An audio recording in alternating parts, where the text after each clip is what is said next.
to the meeting? Yeah, this is like back home in the office.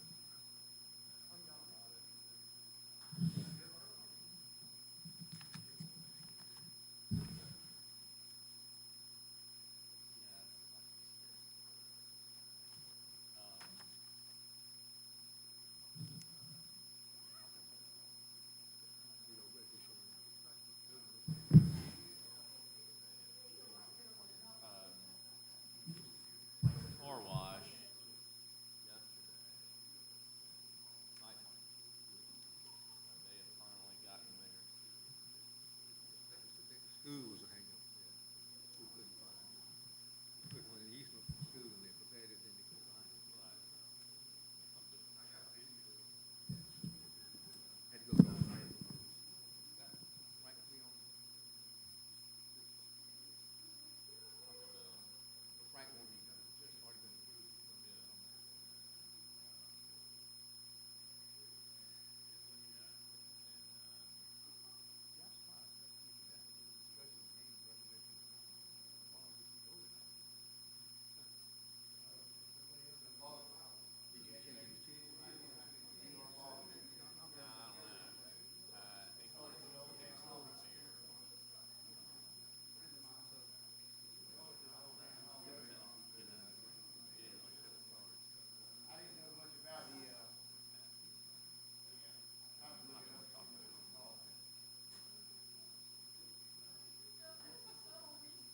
I've been so busy with this stuff. I've hardly.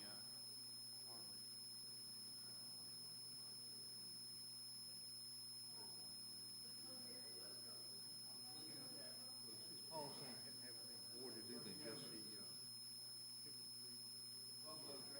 more than just.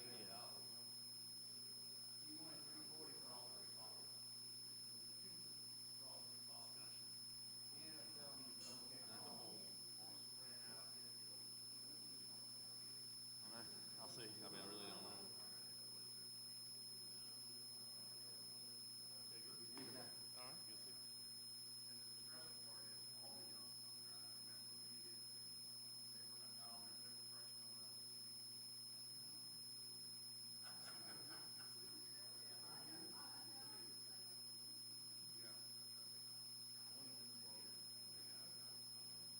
How are you? I'll do my best.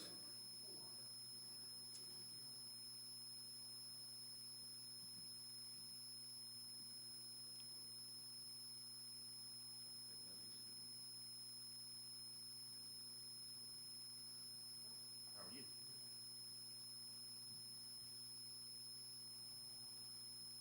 Say, Mr. Baldwin, how are you? Sir, how are you?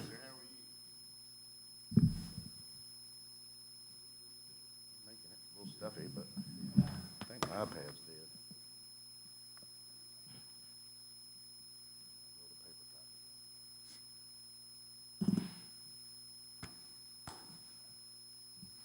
You got papers? Because I didn't see an electronic. Okay. I didn't even worry about it. At least I didn't get one.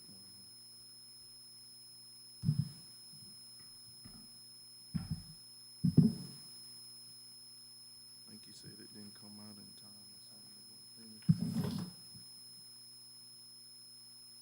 Yeah, this is for discussion, so a lot of paper next time.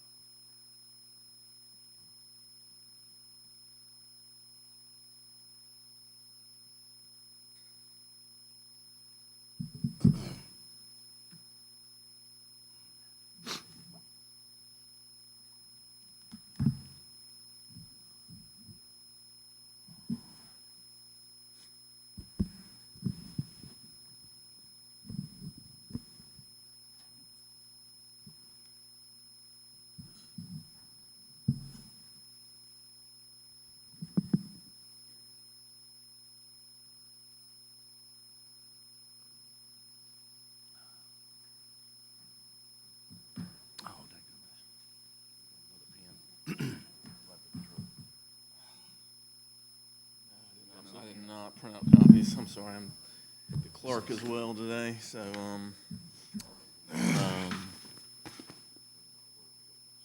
can get Steve to make some copies. Blue. That's the bill. Just one Got it electronic. though. The tool. Something just like this. I got them. Remember last time you showed me? Yep. Hold up. So they can catch your good side? Is that what you're doing? You hear me, Rich?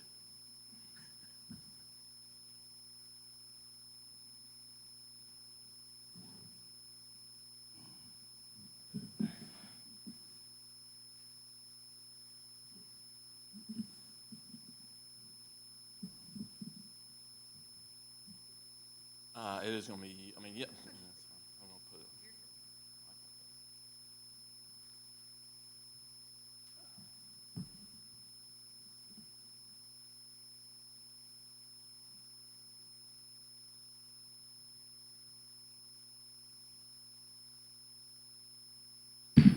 it. Okay, I will call to order the Blythewood Town Council Budget Work Session. We're at the Manor. Today is Friday, January 28, 2022. The time is now 9 a.m. Mr. Williamson, would you please call the roll? Mayor Franklin. I'm here. Councilman Brock. Here. Councilman Ballman. Present. Councilman Griffin. Present. Councilman McKenrick. All right, we have a quorum. Thank you. Mr. Williamson, was notification and posting of this meeting agenda completed in accordance with state law? Yes, Mr. Mayor. Thank you. Gentlemen, before you is today's agenda. If it please you, I'll be looking for a motion to approve the agenda. So move. It's been probably motion seconded to approve the agenda as written today. Any further discussion? All in favor signify by saying aye. Aye. All opposed? The ayes have it. The agenda is approved. Please let us join Councilman Donald Brock for today's Pledge of Allegiance and Invocation.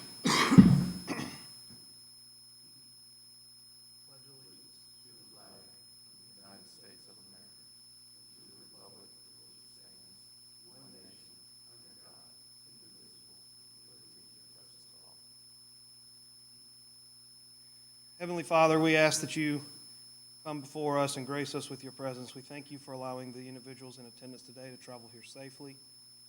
We ask that you offer your guidance to us as we do the town's business. We ask that you bless our first responders, our police, fire, EMS, our military, domestic and abroad, as they protect the freedoms that we very much enjoy. I ask that this meeting goes smoothly. In your name I pray. Amen. Thank you, sir.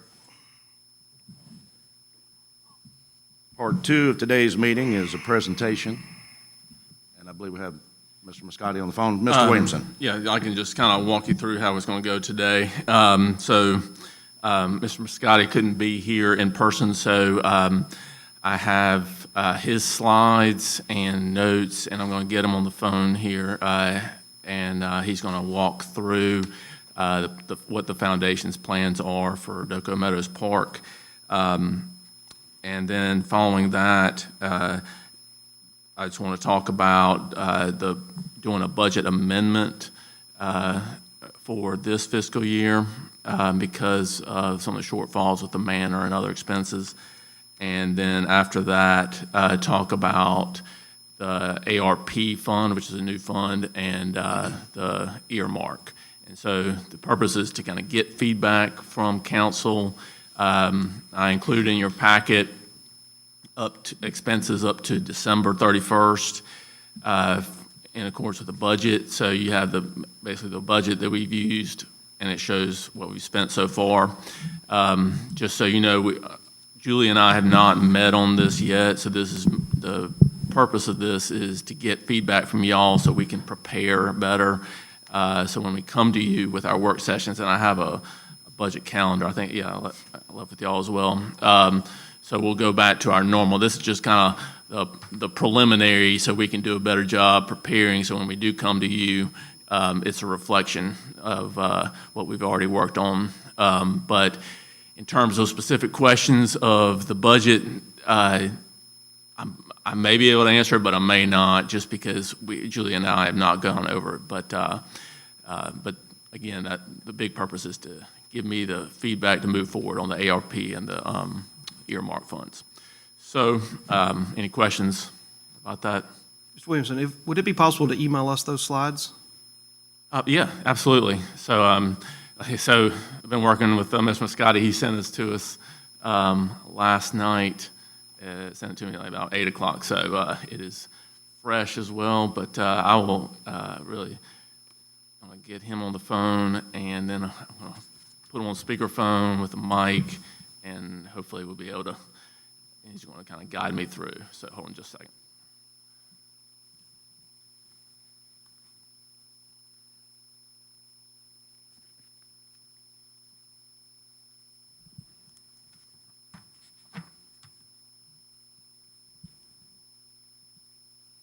Paul. Morning. All right, are you ready? You're in the council meeting? Okay. I'll put you on speakerphone. All right. Can you hear me? Good morning.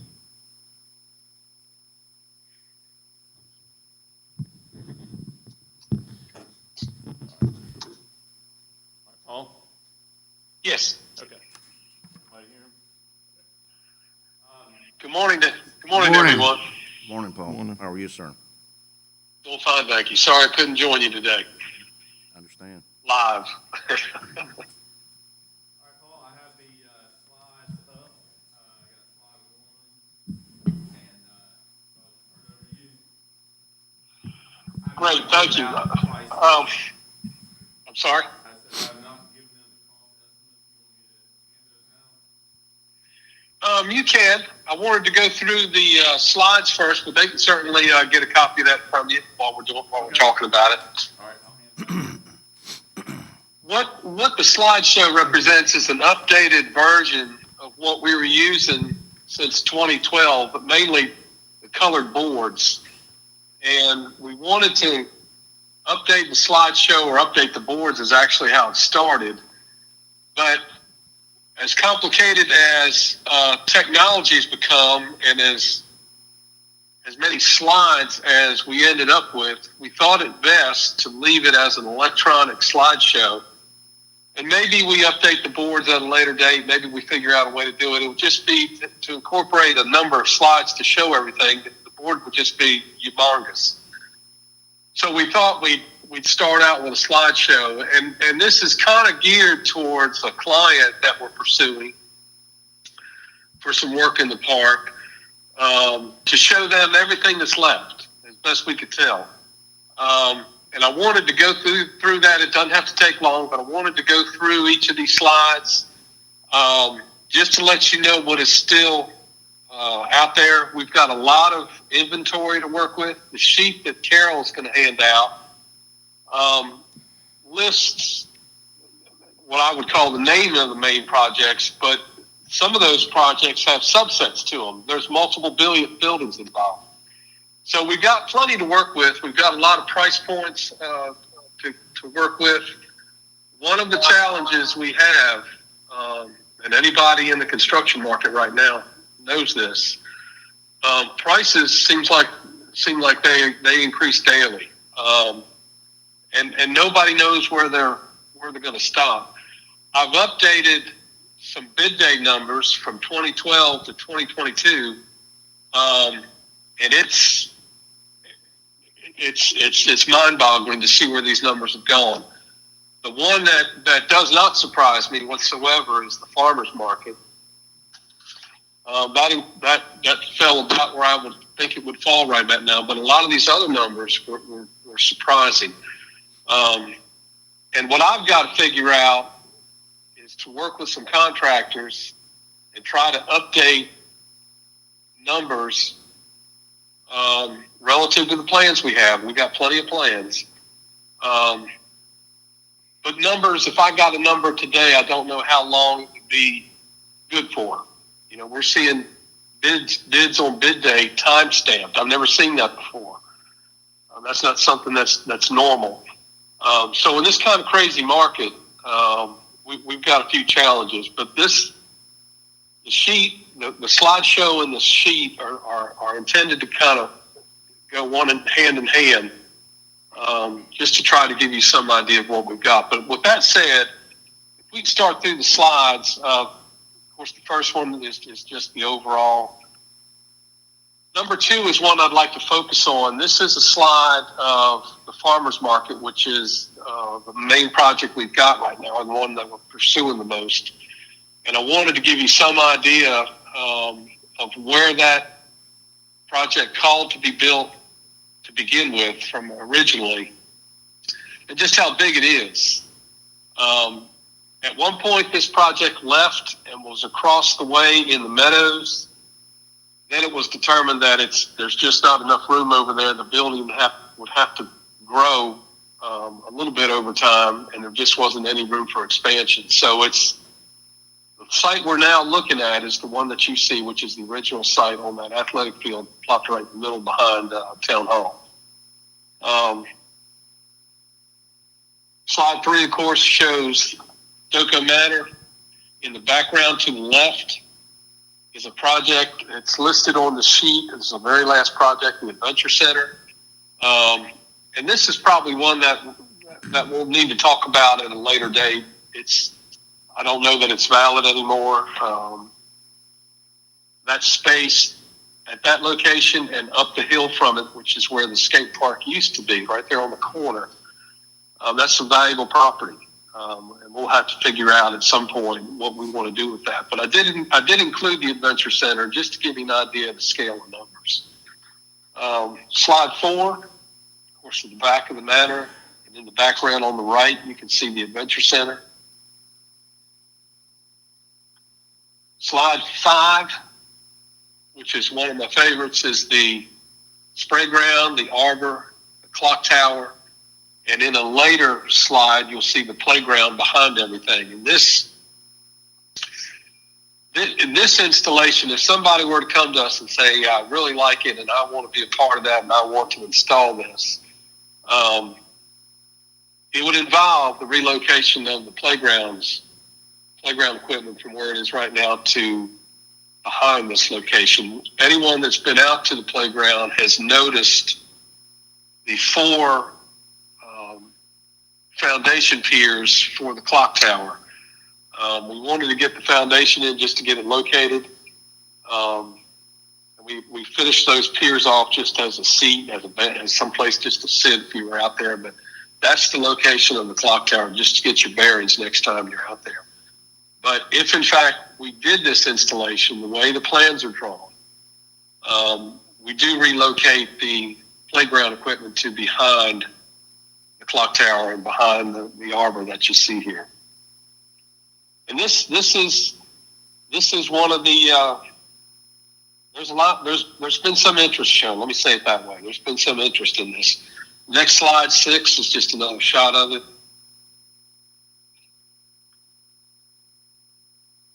Seven gives you a better idea of the arbor. Of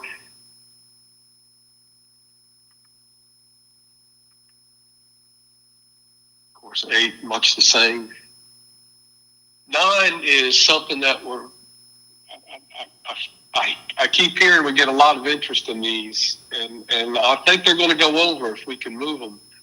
These are picnic shelters, and I want to say there was 6 of them kind of sprinkled around the park. And for that matter, you could put them where you want, or you could put as many as you want. I think the original bid showed 6. But it's just a little open air pavilion just for family picnics sort of thing. I hear there's a lot of interest in it. I think we could sell these things or line up some donors for them. I think it would be a big plus for the park. Of course, 10 is another shot of that. Slide 11 is the face or the main entrance into the amphitheater, what it would look like if we built it out. What it does not show is the donor column that's there right now, which is right smack in the middle of this picture, or it would be in the picture. This example, or this photograph, is an example of, I say some of these projects have multi-sets to them. There are 1, 2, 3, 4, 5, 6. You can't see them all in this one photograph, but there's 6 buildings remaining to be built out at the amphitheater. Restrooms, large restrooms, ticket booths, concessions, storage. The different sizes, which kind of lends itself to trying to size something for a smaller donor. But there's a lot left to go at the amphitheater. In addition to if we put a fence up, I didn't include the fence. One of the other topics that came up relative to the amphitheater was if there's any way we could build onto the stage any further to build restrooms, green rooms, changing rooms, storage. And the answer to that is, of course, yes, you can do just about anything. It's just a matter of function of money. The original design did have all that, and of course it was just something we couldn't afford at the start. But I do think that's something to keep in mind and go back and revisit. The amphitheater's a large revenue generator. Well, I think, let me take that back. It may not be the revenue generator that it was intended to be, but I think in due time it could be. And I do think there are some improvements we could make on the stage just from a functionality standpoint that I think may be worth talking about at a later date. 12 is a formal garden, which is at the end of the depot building. Whether or not this project would still be viable, that's something for council to decide. I haven't had anybody bring it up as something they'd be interested in pursuing, but we really haven't pushed it either. Now that it's on the slideshow or updated on the slideshow, we'll see what kind of interest it gets.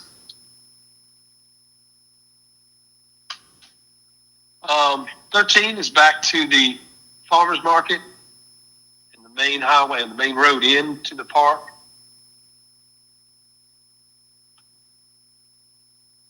14 is the first picture that really shows the playground equipment where it was intended to be located back behind everything. I say behind, it's really not behind everything, but it's behind the middle part of the clock tower and whatnot. But that'll give you an idea of just how spread out this is. Of course, I don't have to tell you how much interest the playgrounds get. 15, same sort of slide. 16 takes us back to the Adventure Center. And at the time the Adventure Center was drawn, we had approached the YMCA about running this for us, including a ropes course, which is what you see in the background of this photograph. The gentleman that was going to run this for us has since moved on with the Y. I think he's elsewhere. I'm not exactly certain where he is in the state now. Brian Madden. But this was intended to be kind of a place for the kids, for the youth, for the teenagers and whatnot. And I don't know where those kids hang out now, aside from a lot of after-school activities at the schools. I don't see large groups of kids roaming around town, for instance, but this was intended to be a place for them, kind of a place to hang out and for different programs. And of course, again, this is something that the Y was going to run.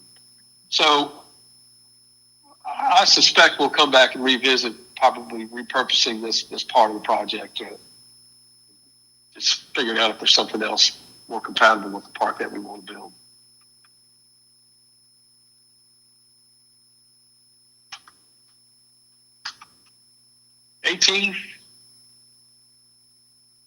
At one time, there was intended to be 2 large fields back where the athletic fields are now, and I'm not certain what it's used for, either soccer or lacrosse or whatever, but at one time, there was room back there. We thought we had room for 2 fields.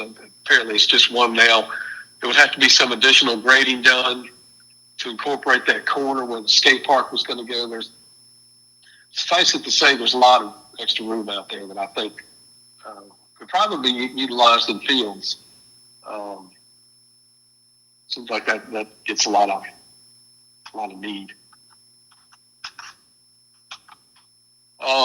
18, again, back to the picnic shelters.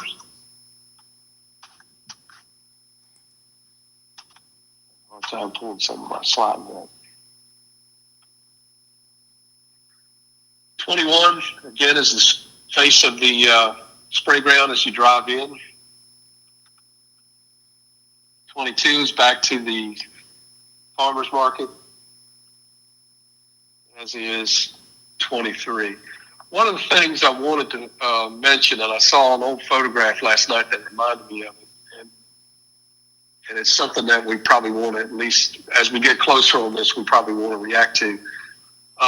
This farmer's market, a lot of the details came from the farmer's market down in Mount Pleasant, right next to Moultrie Middle School, which is I guess it's a town farmer's market. And one of the biggest differences that you'll notice between the two is we have a large grass field behind ours. Their farmer's market is surrounded by concrete. Now, I'm not saying we need to pour concrete everywhere we can back there. I'm just saying that's something that did not come up during design, but it's possibly something that we want to think about as we move forward with this, whether or not we want to increase a little more concrete, just on those days when it's a rainy day and you got to walk up through the grass to get to the farmer's market. If it's a bustling day and you got people everywhere, not everybody's going to be able to stay on the concrete that's shown. It's just something I think I intend to get with Ralph Walden and kind of run it by him just to get his thoughts. And with that said, we're also one of the things we're looking to incorporate while we're talking about trying to find a donor for the farmer's market is the addition of restrooms and a storage room of sorts. We've got a lot of opportunities around the building. Right now it's all open, which was the intent. But there are hookups nearby for restrooms. We're going to at least look to see what it will take to incorporate both those items in the farmer's market. On the list that Carol handed out, this is pretty much the priority order that I work with on this. It's nothing scientific about it. The farmer's market appears to be the top choice to try to market right now. As I mentioned before, the picnic shelters, I've heard a lot of interest about that. The amphitheater, there's still a lot of opportunity from the standpoint of multiple donors to help finish that out. The spray ground still gets a lot of inquiries, as does the playground. The clock tower is just a feature of the park. I think people are more inquisitive of what those four piers are sticking out of the ground than anything else. The arbor, again, is just a place to sit while you're watching the kids on the playground or on the spray ground itself.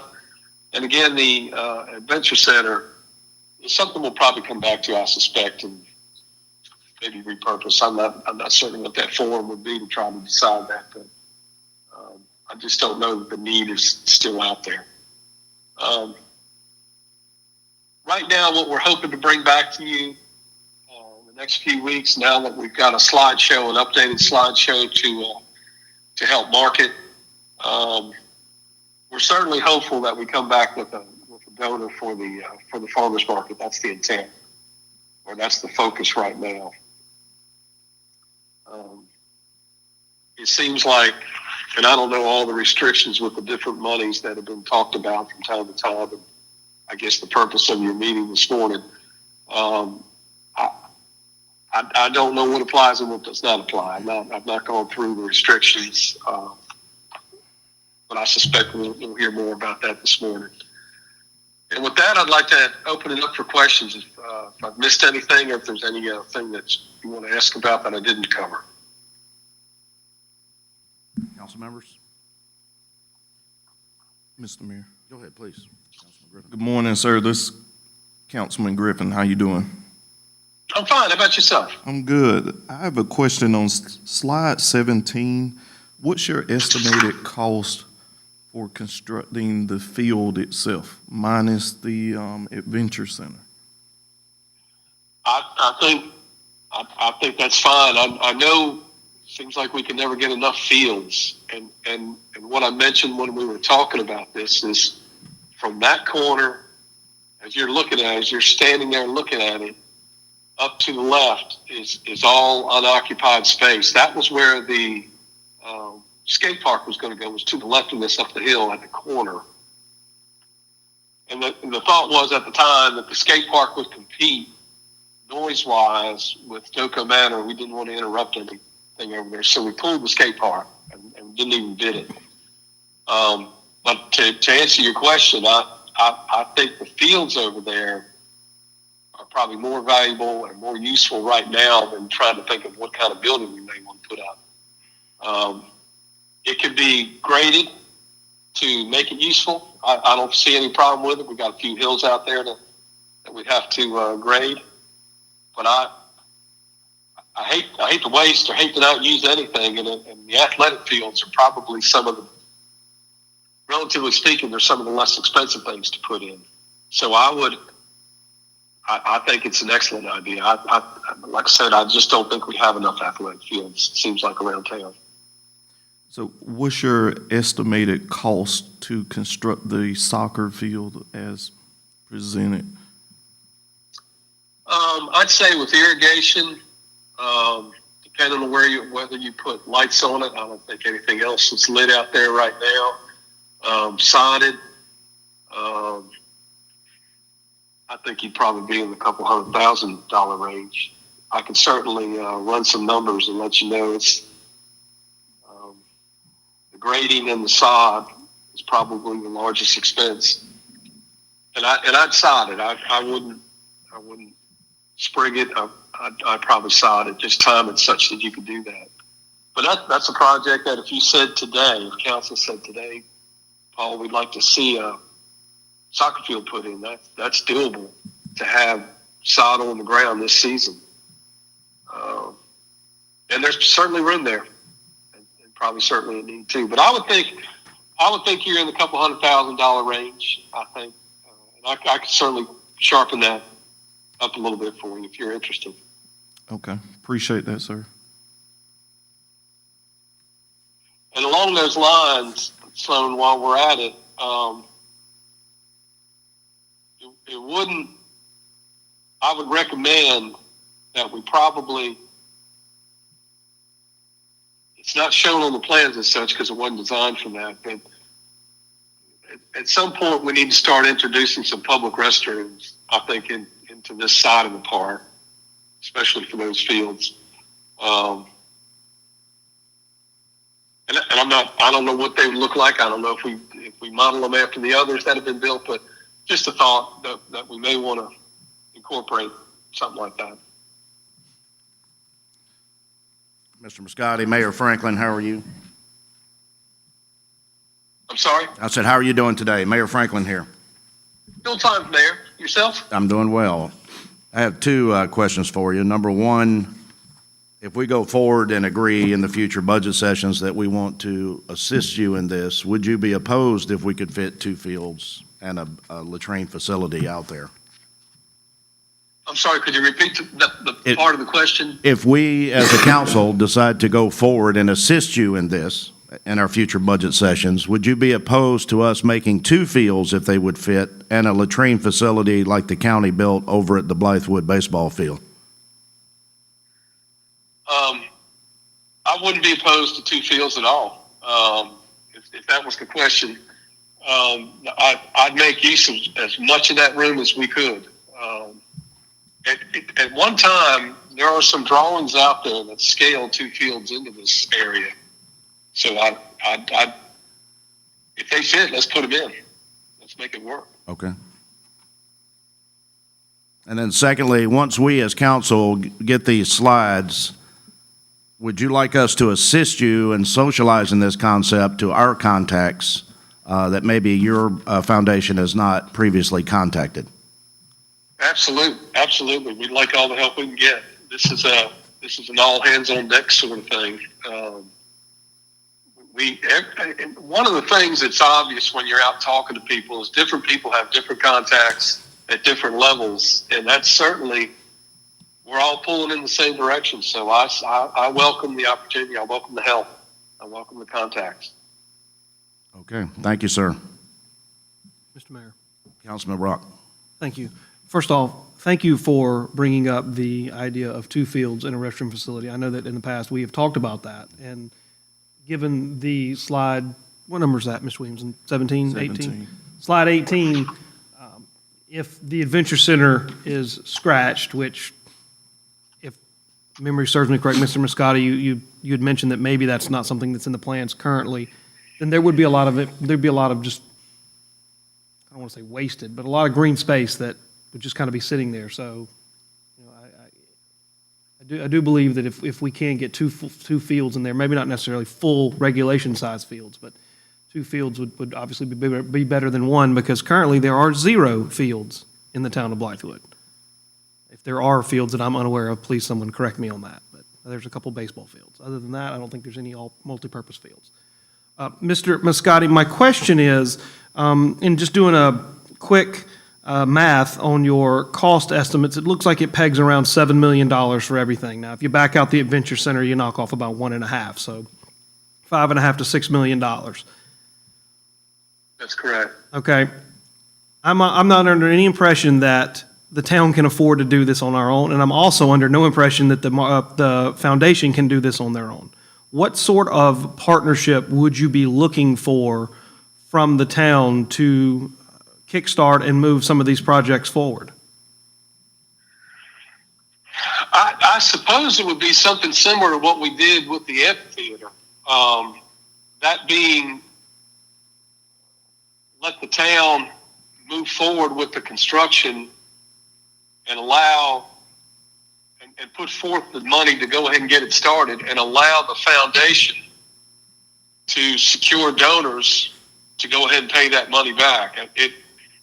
I think it can work pretty well. I thought it worked pretty well with the amphitheater itself, but it would be something along those lines. I mean, I think it's important to size the projects into bite-sized pieces, so to speak, that wouldn't burden the town or burden council's finances, but at the same time, we know we're not strong enough. For instance, we've been looking for the farmers market donor for a while now, and while I think this slideshow will help us move forward with it, if council were to have said a year or 2 ago, you asked that same question you just asked, that it may have been at that time we said, well, let's move forward with the farmers market. You know, let's go ahead and get it bid. Let's get a builder or get a price to build it. And while the council focuses on that, we'll go focus on trying to get the donors to help pay that back. That's what comes to mind the quickest, and what sounds most feasible to try to do. I wouldn't do multiple projects. I just think it gets a little that could get burdensome. Plus the operation of the park with more than one project going on would be a little bit difficult, I would think, to handle with all the visitors that come in there now. So I would encourage council, if there was a way financially to move forward with any one of the projects, and the one that gets the most attention right now is the farmers market, I would encourage us to do so. So you're recommending we finance, you pay back, essentially that strategy? That's essentially what I'm saying. That's pretty much how the amphitheater was built. What would be your contingency plan? That's a great question. I'd have to give that some thought. I mean, we're not talking about nickels and dimes here, 50s and 100s. So it's a big number. And, you know, your ask would essentially be the most expensive individual project on the list. I realize the amphitheater buildings, plural, is estimated at 1.7, but that's, what'd you say, 6, 7 buildings, so that could be piecemealed in. Which, you know, from a finance perspective, Mr. McKendrick can probably echo this, material prices don't show any indication of going down. If anything, they may continue to go up with shortage and labor and whatnot. So it might be the wisest idea to carve out the biggest slice first. But if the town finances it, and then the foundation has some difficulty in the recoupment of those funds, it could put everybody in a little bit of a financial bind. Absolutely, absolutely. I wouldn't want that to happen. I think it may be a good idea to make note of the conversation that we're having about this. But I'm anxious in the next month or so just to see what we're able to secure, if anything. Some conversations are building up to a meeting to discuss these sort of things, and I'd like to be given the opportunity to let's see what this next step looks like now that we got a marketing slideshow that'll allow us to show everything in the park, and just to see what some of these donors feel like they want to pursue. I'd ask for another 30 to 60 days just to see where this goes. I will come back with a plan B, a contingency. It's not lost on me what you're asking for, and you're right. I wouldn't want to see the town get out there in front of this thing and spend a bunch of money and us have a hard time raising the funds from donors. I will say that we've got some recent new blood on the foundation that I'm really excited about the context they bring to the table. So I would ask if possible, if we could see what the next 30 to 60 days brings in terms of commitments. Thank you, Mr. Muscati. Thank you. Mr. Mayor, quick question. Good morning, Mr. Muscati. Rich McKenrick. Hey, Rich. How are you? I'm fine, thank you.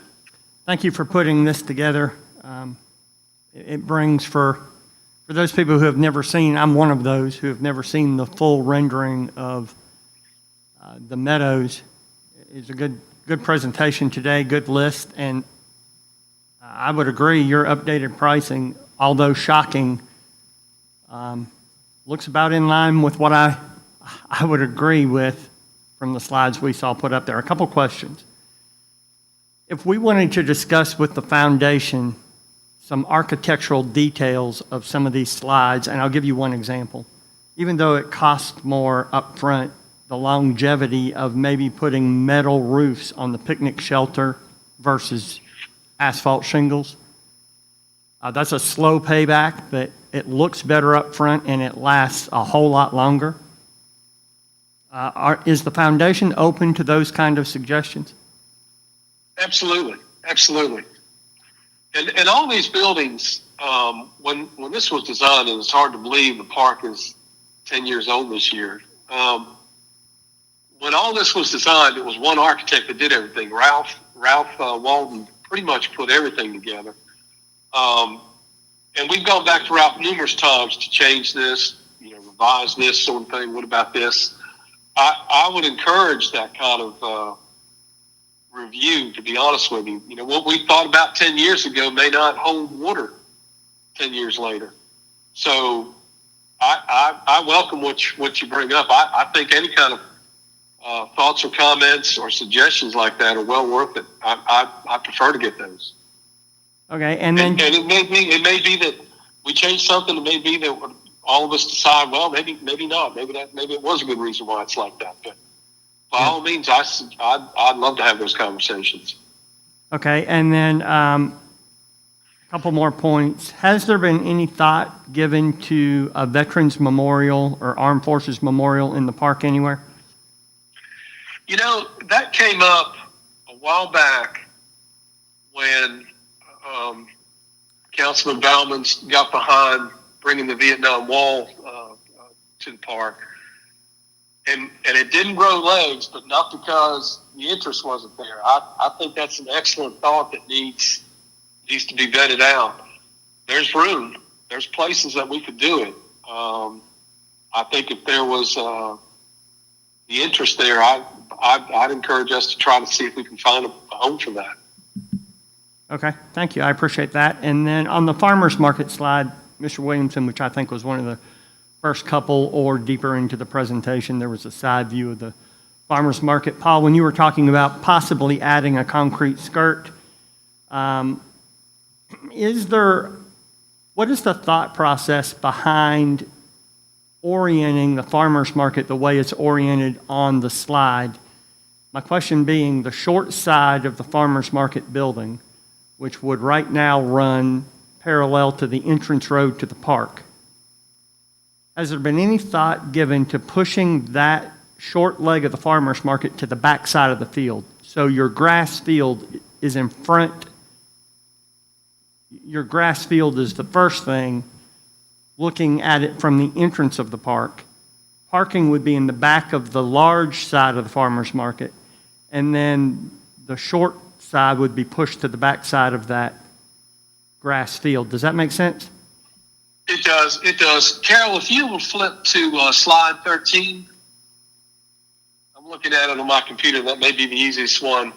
To answer your question, we could orient that thing any which way we want to. One of the things we did while we were out there, and this was one area of particularly bad soil. One of the things we did with all the buildings was we built the building pads underneath the grass. So the intent was, as soon as money was available, we could get the building on the buildings as quickly as possible once we stripped the grass away.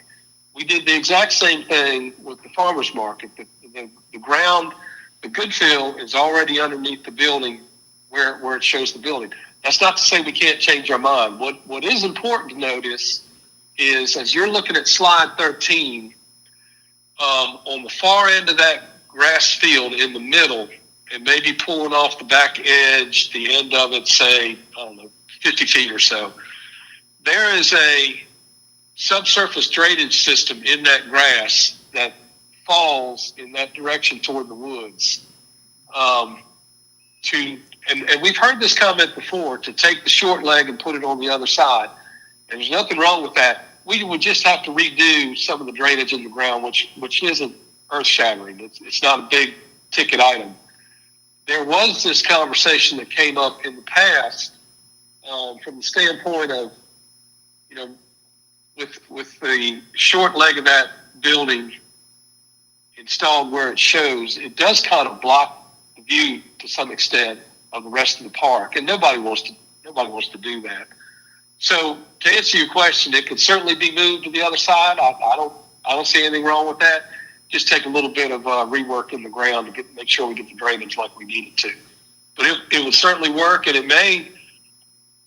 I can't argue with what you're saying. It does open that area up to a much better view.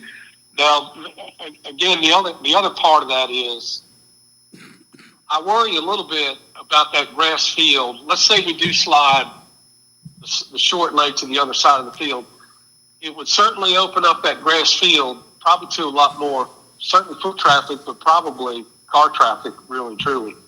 And maybe it's something, if we decide to do that, maybe we go in and put those that parking system or that structural system for parking underneath the grass like we have around much of the park, just to try to support it. What I worry about is that grass becoming a mud hole. That's what worries me. No, I would agree. And my thought there was, we did this in two spots in Rock Hill similar to this, and we call them Pee-wee recreation fields. That would open that field up for possible use by a much smaller recreational use, as opposed to the big soccer fields on the other side. And totally concur with what you said on the soccer fields by going ahead and laying sod on those. I would think if that leg of the farmer's market was moved back and that grass field was in front, that would also be a highly maintained piece of grass. However that was chosen to be done, that you don't want a mud hole there, because it would be the first thing you see coming into Doko Meadows.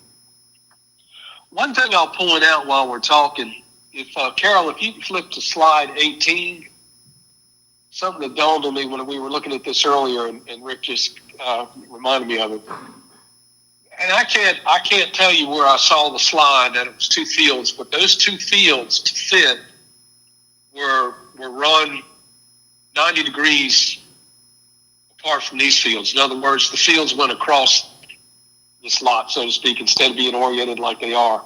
If we were to say, let's put another field in there, I would certainly try to get it surveyed to fit. And I think what it would show is we'd have to turn those fields 90 degrees to make them fit. Yes, sir. But if I come across that photograph, I'll send it to council, and I'm sure y'all may have seen it already.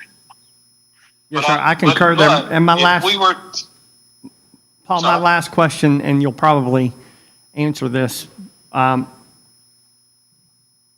I know you said you didn't want to get multiple projects going at the same time, but clearly, the farmer's market has been at the forefront of most conversations, certainly since I've been in Blythewood. But recreation fields is a need that everybody also recognizes. You have that combined with the adventure center or at some place further down the list. Due to the cost of the fields being obviously less than the adventure center and the interest in the farmer's market, and would you entertain, and I say this only because of combined costs, mass grading costs, infrastructure costs, drainage costs, those kind of things. Would the foundation entertain the farmer's market project and the athletic field projects at the same time? I think you'd almost have to accelerate the athletic field project, just because when you go to build that farmer's market, we're going to be taking that field out of circulation. Agreed.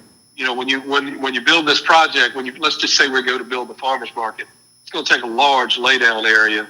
So that grass, that property is going to be used.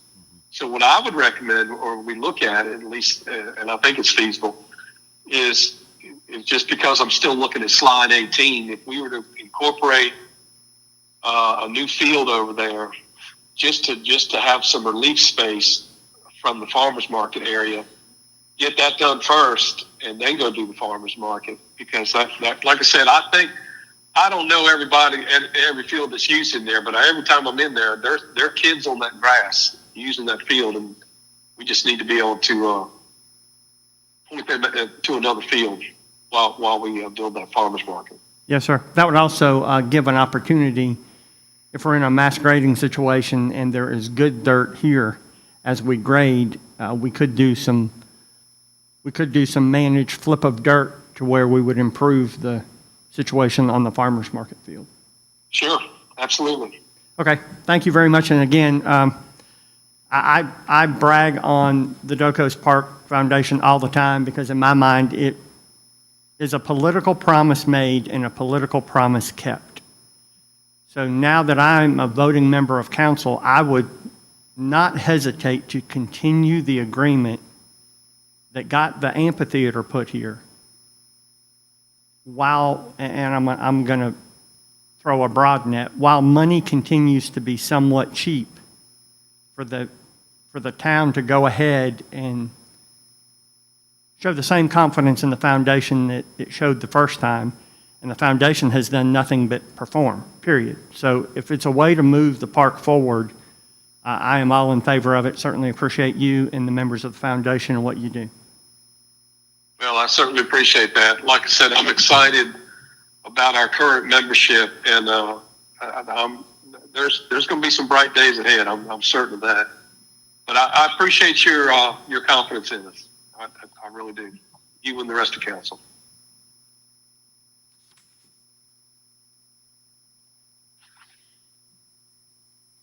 And Paul, this is Mayor Franklin again. Mr. Jim McLean's here today in the audience participating. I just want to point out that we're back to the subject of the Blythewood Veterans Memorial Plaza.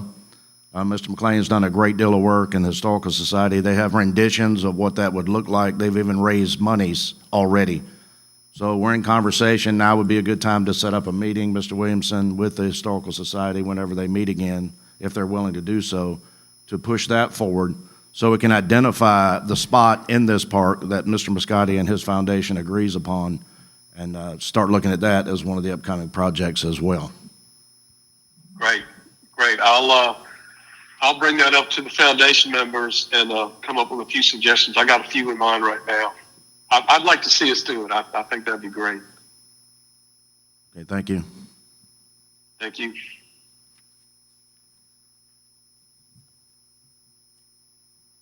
Other comments, council members?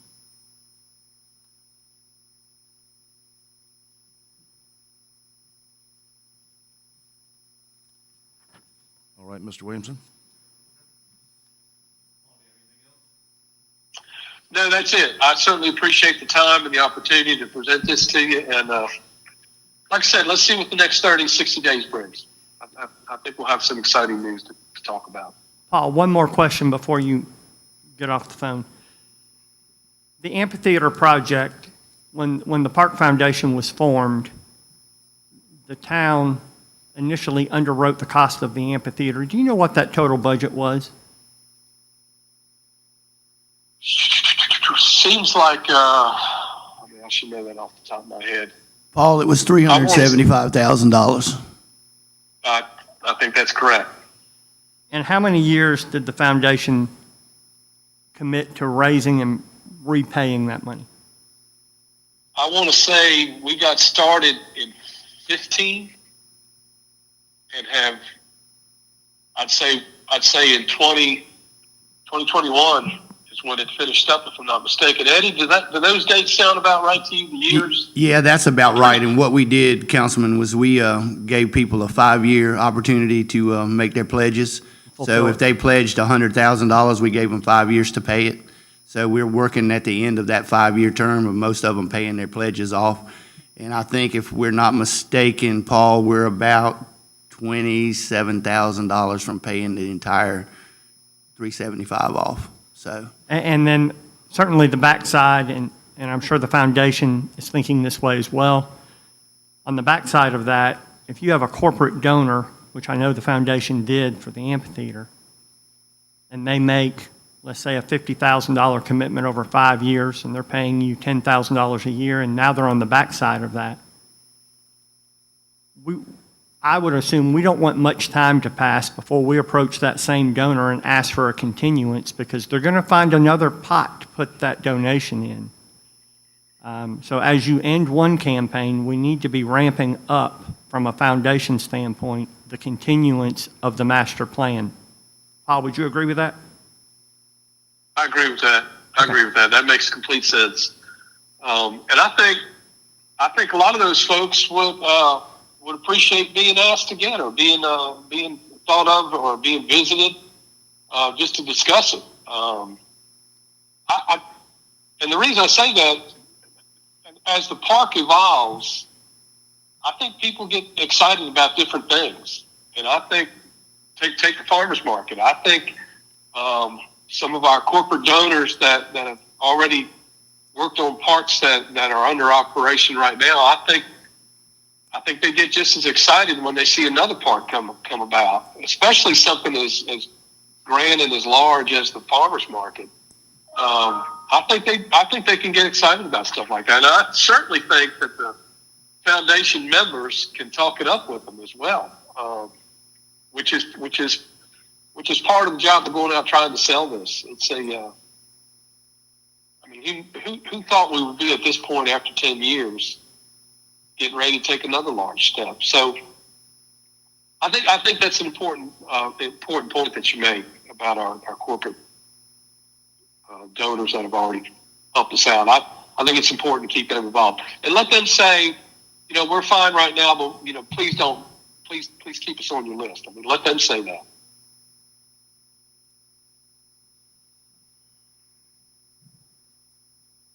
Okay.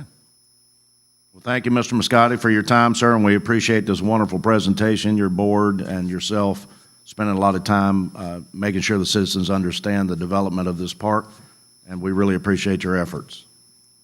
Thank you for the opportunity to present to you today. Paul, Y'all have a good weekend. Paul, it's Eddie. Thank you, man. And if you and Sarah need anything, just let me know. I appreciate it. Thank you. Thank you, sir. Have a good day. Bye now. You too. Bye-bye.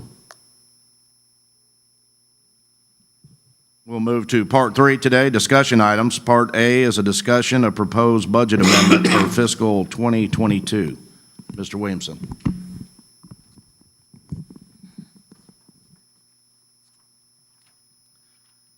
you, Mr. Mayor. So moving on, let's see, I put, right after the packet is just a memo. The concern, and you can, I kind of took a screenshot, or I just put an excerpt there of what the manor, what we budgeted, and the actual revenue. And so I'm bringing this up because I think we need to do a budget amendment. And what that would just structurally, that would be an amendment that would come at the end of February at the town council meeting, and it requires 2 readings. But the manor continues to suffer from cancellations, from COVID, and so it's just, and then competing events at the amphitheater. So it's just been, just a challenge to get it to meet the expected revenue. So, and so I think we need to, I've talked with Steve, and we've gone over kind of estimates of what he expects revenue-wise. So he said they expect a revenue of $110,000. So that's a shortfall of $82,000. I think just to be on the safe side, I would recommend somewhere in the realm of like $90,000. And what that would entail is, so we have received ARP funds the first half. It's not in our budget currently. So what the budget amendment would add ARP funds to this current fiscal year budget. And then this is clearly a revenue loss category and also COVID-related revenue loss category. So it's clearly a use that makes sense to use ARP funds for.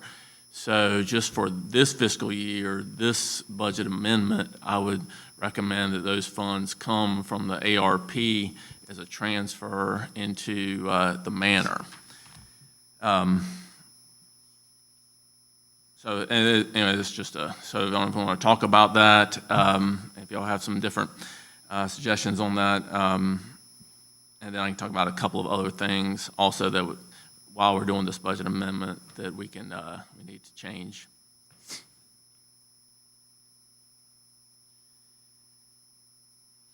Mr. Mayor.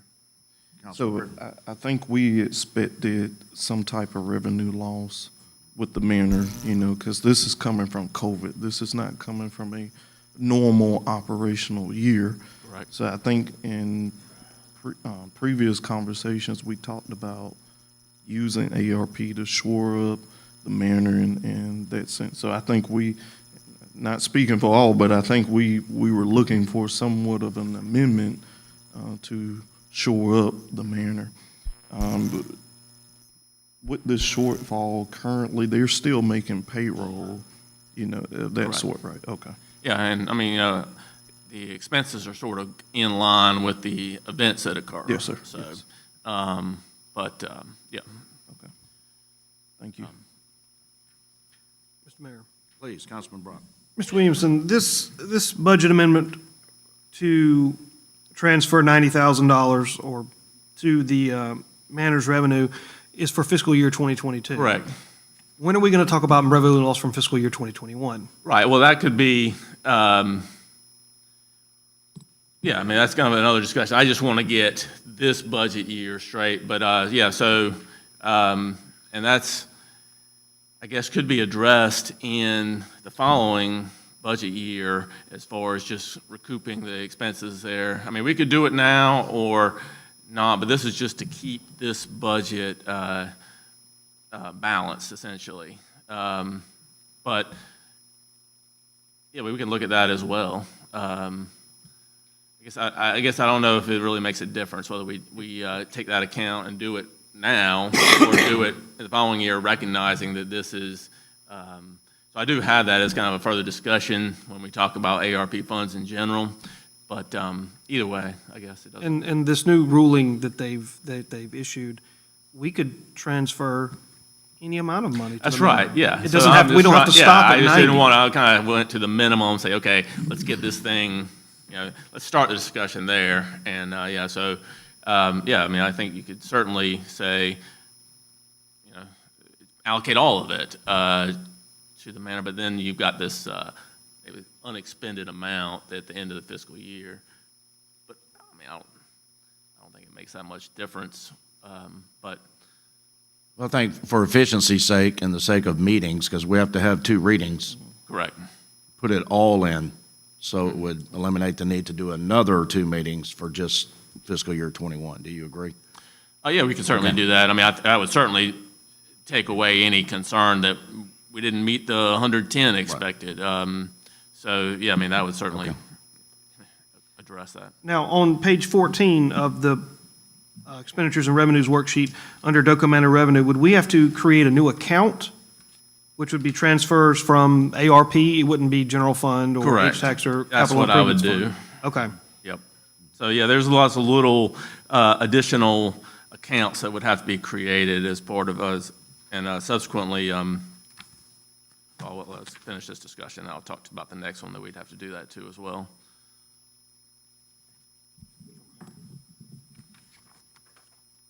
Okay, so we're talking really 3 items right now. The $90,000 to address manor shortfall, the allocation for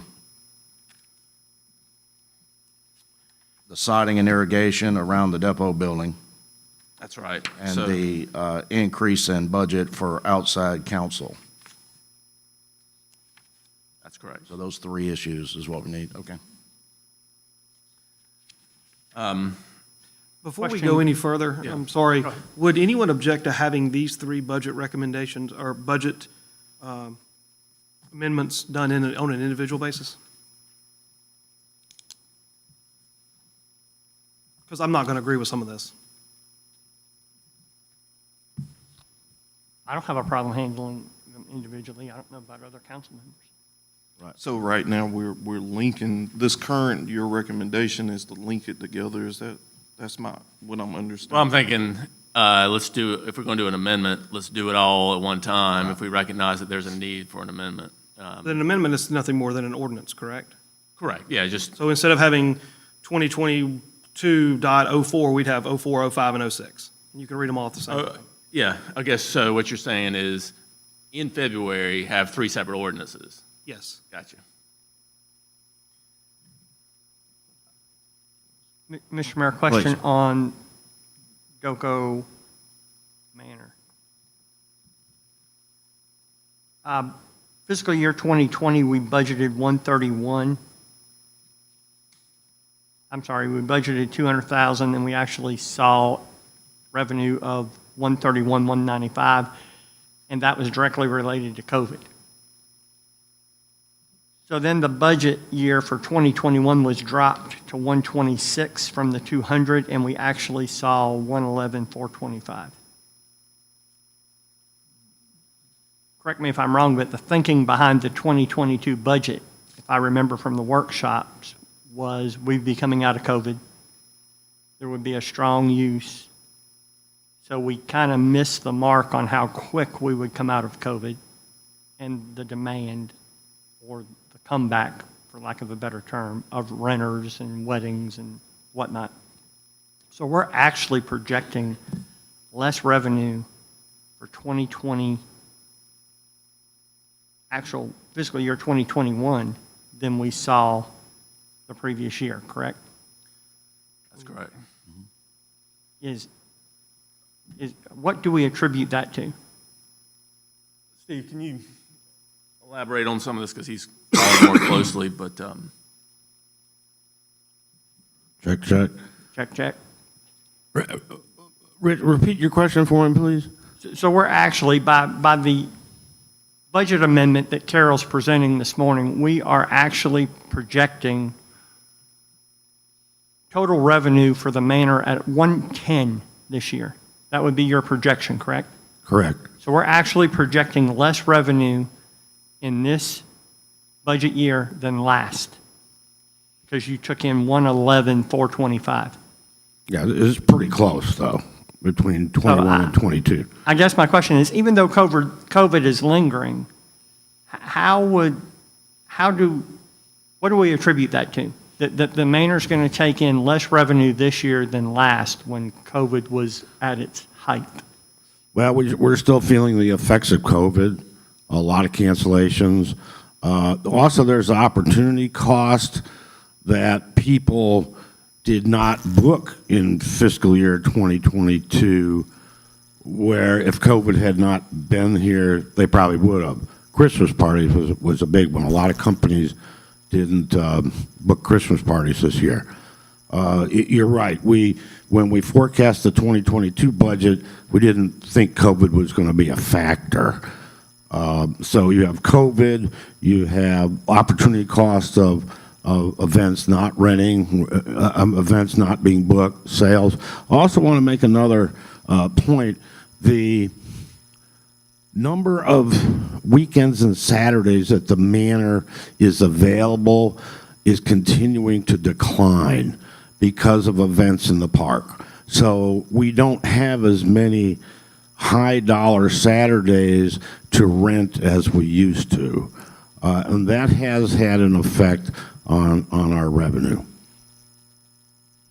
I think those three things, cancellations, opportunity cost, and expanded use of the park, especially on the Saturdays, has impacted the manor budget.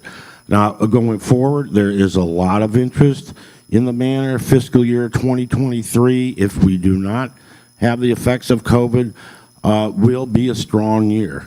There's been some pent-up demand. People are delaying their weddings and their big parties. They're waiting for COVID to run its course. So fiscal year 2023 is looking very promising already. But for this year, it is directly related to those three factors. COVID is the big one. Thank you. And Mr. Mayor, my last point there would be certainly,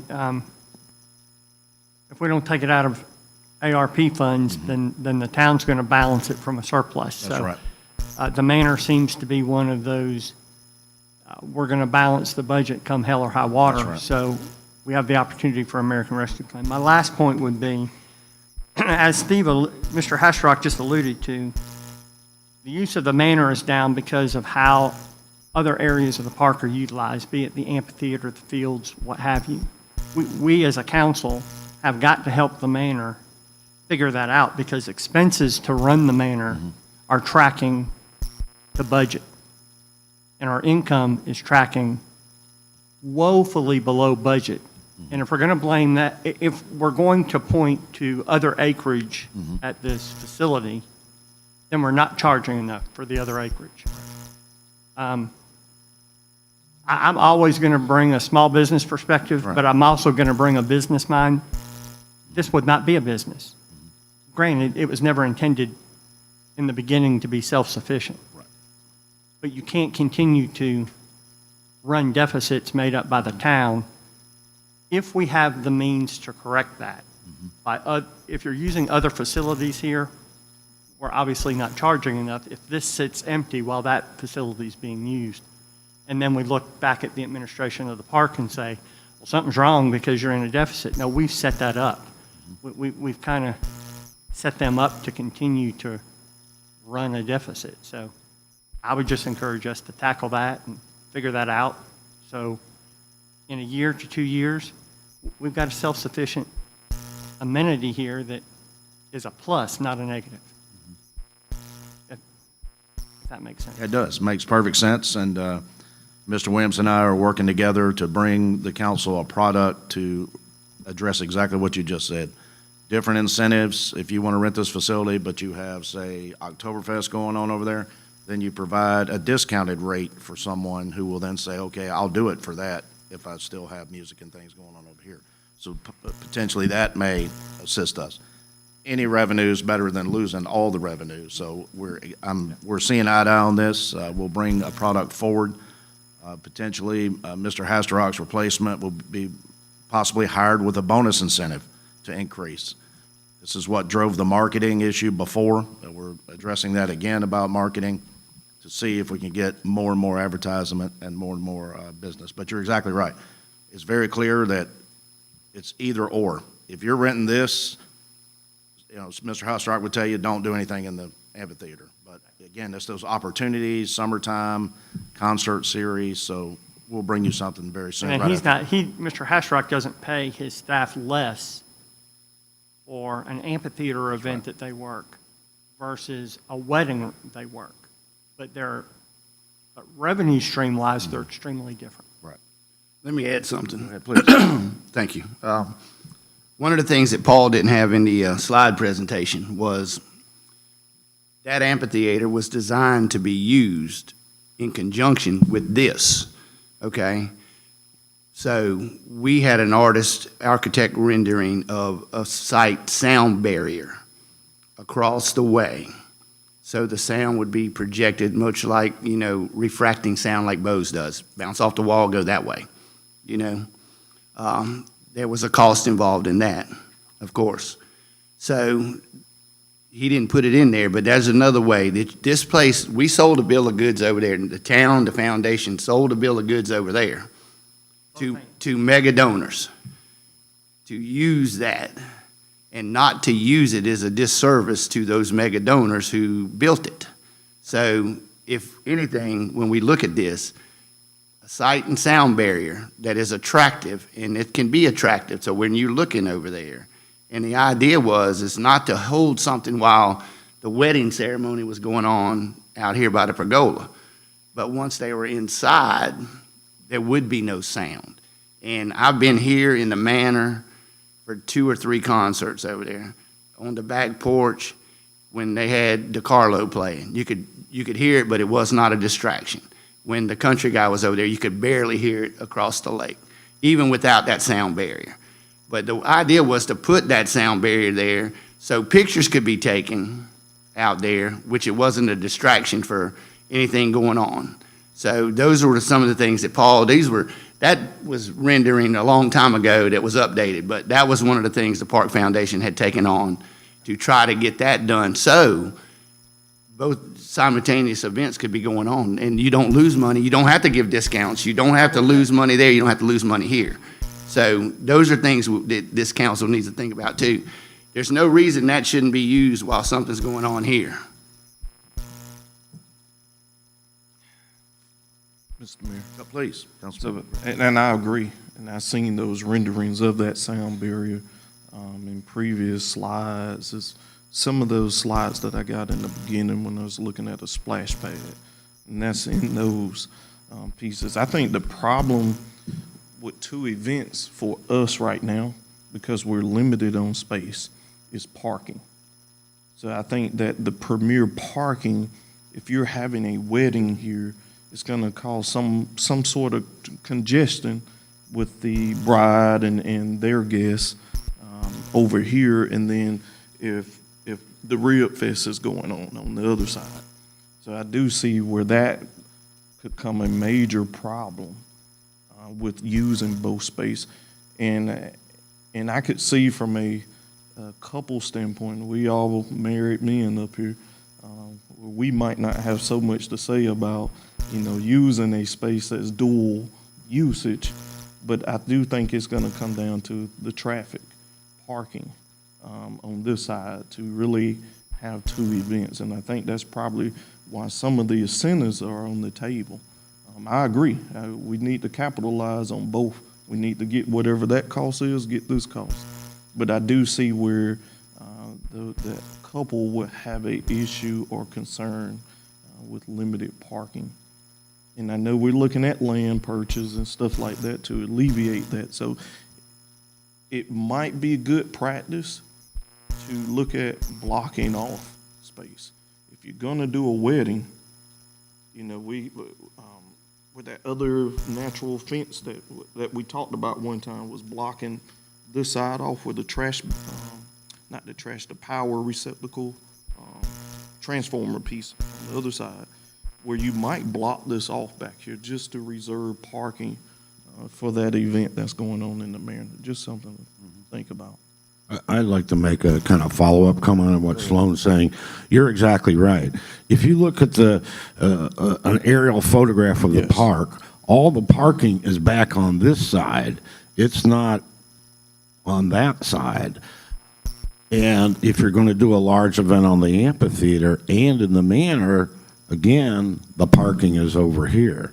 Another thing to think about too, we're talking about really upgrading the ball field and making that a real viable, perhaps a revenue generator.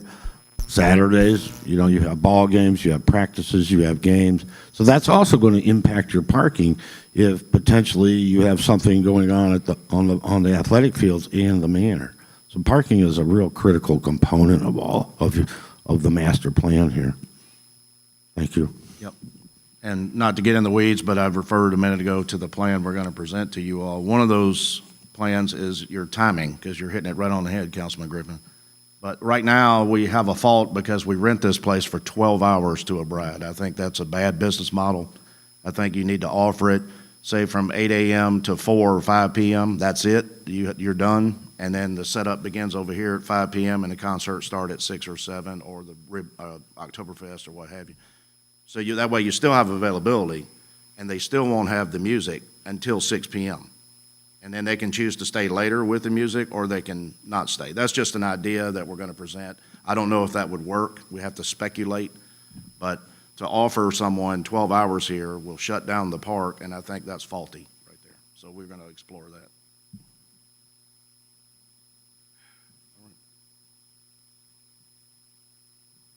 Okay, so, and Mr. Williamson and Mr. Hastrock have forecasted the continued loss, to your point, Councilman McKendrick. They ran the numbers on what they think they're going to come up short, which would be, again, the transfer of ARP funds to cover that. So we're okay with the coverage of the losses for the manor. We're not making a decision today, we're just discussing, but, okay.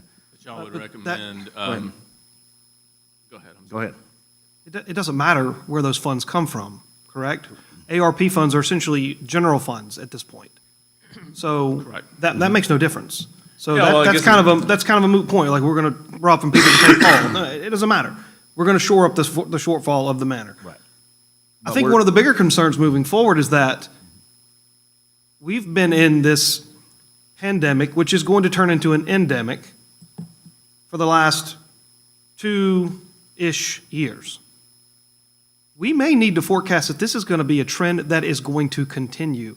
I understand that you're saying that fiscal year 2023 looks strong. You said the same thing last year. Sorry, you did, and here we are. No fault of your own. I'm going to play devil's advocate a little bit here. People may not book Christmas parties moving forward. Middle of flu season, it's going to be, instead of cold and flu season, it's going to be COVID and flu season moving forward. It's here to stay. And this will have lasting impacts on our ability to generate revenue with this facility. I think Councilman McKendrick hit it on the head.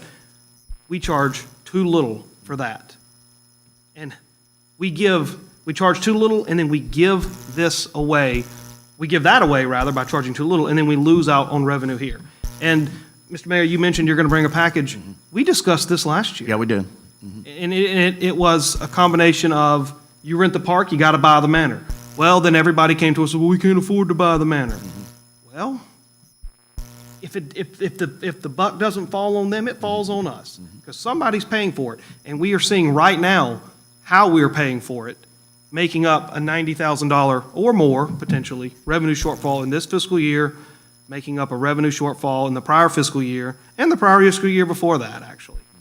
And moving forward, it may essentially be the same thing. So we can't go back and change the past, but we definitely have to be forward-looking. And if we're going to say that we expect to get $200,000 in revenue, we may need to have a safety net of X percent to CYA, essentially. And we've got how many years to spend ARP? 4 years, 5 years? Till the end of 2026. Okay, so we got 3-ish, 4 years to spend it. So we've got some time to see if these trends continue. And as far as these, if we do projects, we just have to deploy the capital, start the project, right? So as long as the project's started by 2026 or complete by. Yeah, and everything needs to be allocated by the end of 2024 and completed by end of 2026. Okay, so we've got essentially 2 years to Right, allocate. to Okay, allocate, So we don't have to freak out right now, and we can see what happens with this fiscal year, we can see what happens into the next fiscal year, and then we'll hopefully, after 1, 2, 3, 4 fiscal years, can see some sort of trend. Hopefully it gets better. We said that last year, so. One thing, if it doesn't get better, these ARP funds were designed to give into us to do this, to make it right today. They weren't, I mean, it's a no-brainer to use them to make up the revenue loss, regardless of what it is. That should be our first priority. I agree. So, Making up these revenue losses are our first priority. That was a recovery plan, is exactly what it said, a recovery plan. It didn't say a future plan. It's out there to help these small businesses and help people now, today, and making up these revenues help us, our losses today. So that's a no-brainer. Whether it's an amendment to do it, we take care of every shortfall that we've had during the pandemic. Okay, but that's like putting a Band-Aid when you need stitches. You're gonna stop the bleeding temporarily, but you're not solving the long-term Well, problem. we'll have to work on solving the problem, but the Band-Aid was given to us to do exactly that. Put a Band-Aid on it. That's exactly why the money was given to us, to make up the shortfalls. I just know that with ARP funds can't be just put in the bank, right? They need to be spent. So just. Right, and I keep that think in mind that- Councilman Brock's bringing up valid points. I mean, I don't think we're panicking. It's just that the staff has to know which line item to put the money in, so we have to decide when we come back together to start making decisions that it's annotated on our spreadsheet, so we know which account it's coming from. That's why he's asking you for $90,000 of ARP funds to think about. So when we vote, when you come back next time, he's gonna have that on this spreadsheet, $92,000 transfer, and then we'll vote on it. That's kind of what you're looking for. That's correct. I mean, otherwise, we need to look at the revenue that we've gotten for this year because, I mean, it's the simplest thing is to just use ARP funds because we have it there. Otherwise, I got to look at the general fund revenue and H-tax, is what we have set up right now. So that's what I would say is just because of the reason that we're making the transfer because it's a revenue loss due to COVID and the fact that we have this money in the bank that the simplest thing would be to just use that. And as far as trying to come up with a dollar figure, what I could do is just look at the shortfall from the previous 2 fiscal years in addition to this current year and take that total amount just so we're clearly covered. I think Councilman Griffin had a comment. Did you want to comment, sir? Okay. And in that, Carol, I'm with you. And to Councilman Baldwin's point, ARP funds, when we look at last year's shortfall and the previous year's shortfall, which all are eligible to be recouped from ARP, understand we're just putting that, at least for last year and the prior year, we're just putting that in our general fund balance. But we have the pot of money to do that with. So do it. It qualifies for ARP funds. Right. We need to do that while we know what it is. We can point to the number, and I would, instead of looking just at this year, go back to just what you said, corral what the losses are, and move those funds. And then we're done with the manor until the end of next budget year. As Councilman Brock said, there may be a shortfall there, but we'll know going into budgeting, we're probably not going to budget, what was it, $192,000 in revenue because we're not going to hit the mark, and we know it. So I would rather see revenue at the end of next budget year exceed what we budgeted because we were so conservative because of what the last 3 years looked like. So I concur. Move it to the general fund, and yes, it's going to grow that balance. No money is ever free, but this money was given to us by the federal government to do just this. Well, Go ahead. I'm still of the opinion that and I believe that every member up here would agree that there is no shortage of projects in this town, whether it be in this building, whether it be in this park, town hall, small business, employee retention, whatever you want to call it. There's no short project. We could burn $2 million in literally 15 minutes if we wanted. $7 million right here. And I understand what you're saying, Councilman Ballman, about this money was intended to help recovery now. But as we've seen, recovery isn't instantaneous. It may take another 2, 3, 4 years. There may be another ARP 2.0? I kind of hope not. 'Cause, I mean, I don't know about you guys, but I really don't want to be paying this back for the rest of my life. Yeah, and my children and their children. So before we just dive into the water without knowing how deep or knowing where the bottom is, I think we can shore up some things. Yes, we should shore up the manor. But you know what? Wouldn't hurt to put a little lanyap behind it. Because if we take it out of ARP, and let's say the manor does better, we could probably claw it back. I don't know if we can. But that's less money that has to come out of the general fund. That's less money that has to come out of H-Tax. That's less money to go out of the CIP. We can fund the CIP. We could make if the manor needs a new roof, new HVAC, we could pay for that, new carpet, hardwood floors, whatever. There's other things that we can do to improve our facilities other than just pay back lost revenue. These are also things we need to look at. Well, this is what this money will go towards. I mean, it's got to be spent. So when we say we're paying So we back can't money- operate at a surplus. That's right. So I can't just put it in there and so my intent is to spend it on the capital Okay, yeah, projects okay. that would That's need to fine. be spent on. Yeah, so we're going to have to show that Yes. this money did not Expended. just go and Just sit in the bank balance. Yeah. Okay. So, I mean, we have got to come up with the project, and Steve has he's got his list, and but there's plenty of maintenance that needs to go on in this. Well, okay, then here's my question then. If we're going to true up the facilities rental number, does that mean that the transfers from the general fund, H-Tax, and CIP can actually stay in those respective accounts? Yes. So are we going to be able to claw back that $88,000? Yeah, so we could. Okay, so do then it we that are kind of making a little bit of money there. so to speak. Absolutely. Okay, that's some- that was the disconnect. Yep. And now that makes more Okay, sense. so what you're saying is, all right, so basically run those to zero, and the ARP is going to cover 2 previous years' losses, including, and this year, as well as the transfers that are basically intended to do the same thing. Right. Cover the That's loss. Okay. All right, So the ones we budgeted for are now back in the general fund. okay. All right, that's good. Okay, Mr. Wisdom, talk to us about the next point, which is siding and irrigation around the depot building. Okay, just. All right, Make go sure, I had to make sure I capture that real quick.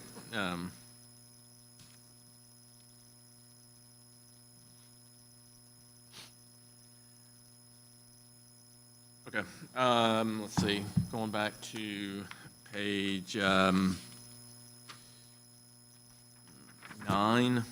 Capital Improvement Fund. Under the heading Capital Improvement Expenditures, I just had to pick one to put it in there to show the expenses of legal and professional services. And that 42,483 is the sod and irrigation plus a $500 to do a little roof repair from a tree that fell back before my time. But anyway, that's what that is. So what I need to do to make sure is to add a line that says received from fund balance, 42,483, and then it'll balance. Because right now, obviously, we're not showing any revenue to compensate for that. So that's just a kind of, I mean, y'all approved the expense, so I would reference then back to when council approved it, so it wasn't. So anyway, that's that. And then, any questions on that? No. That's done though, correct? That project is done. It is done, correct, yep. Did that include the split rail fence as well? No, actually, yes, actually, we did spend that money from that account, yeah, so you're right, yes.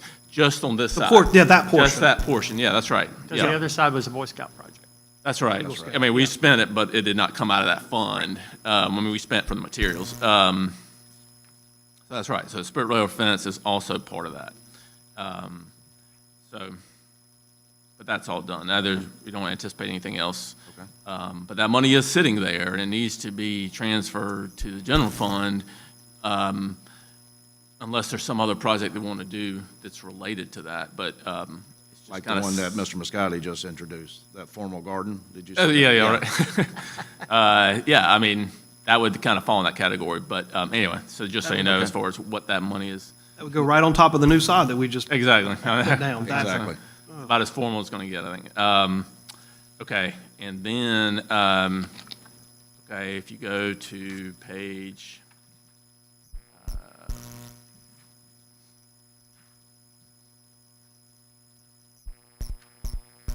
Four, thank you. Outside counsel.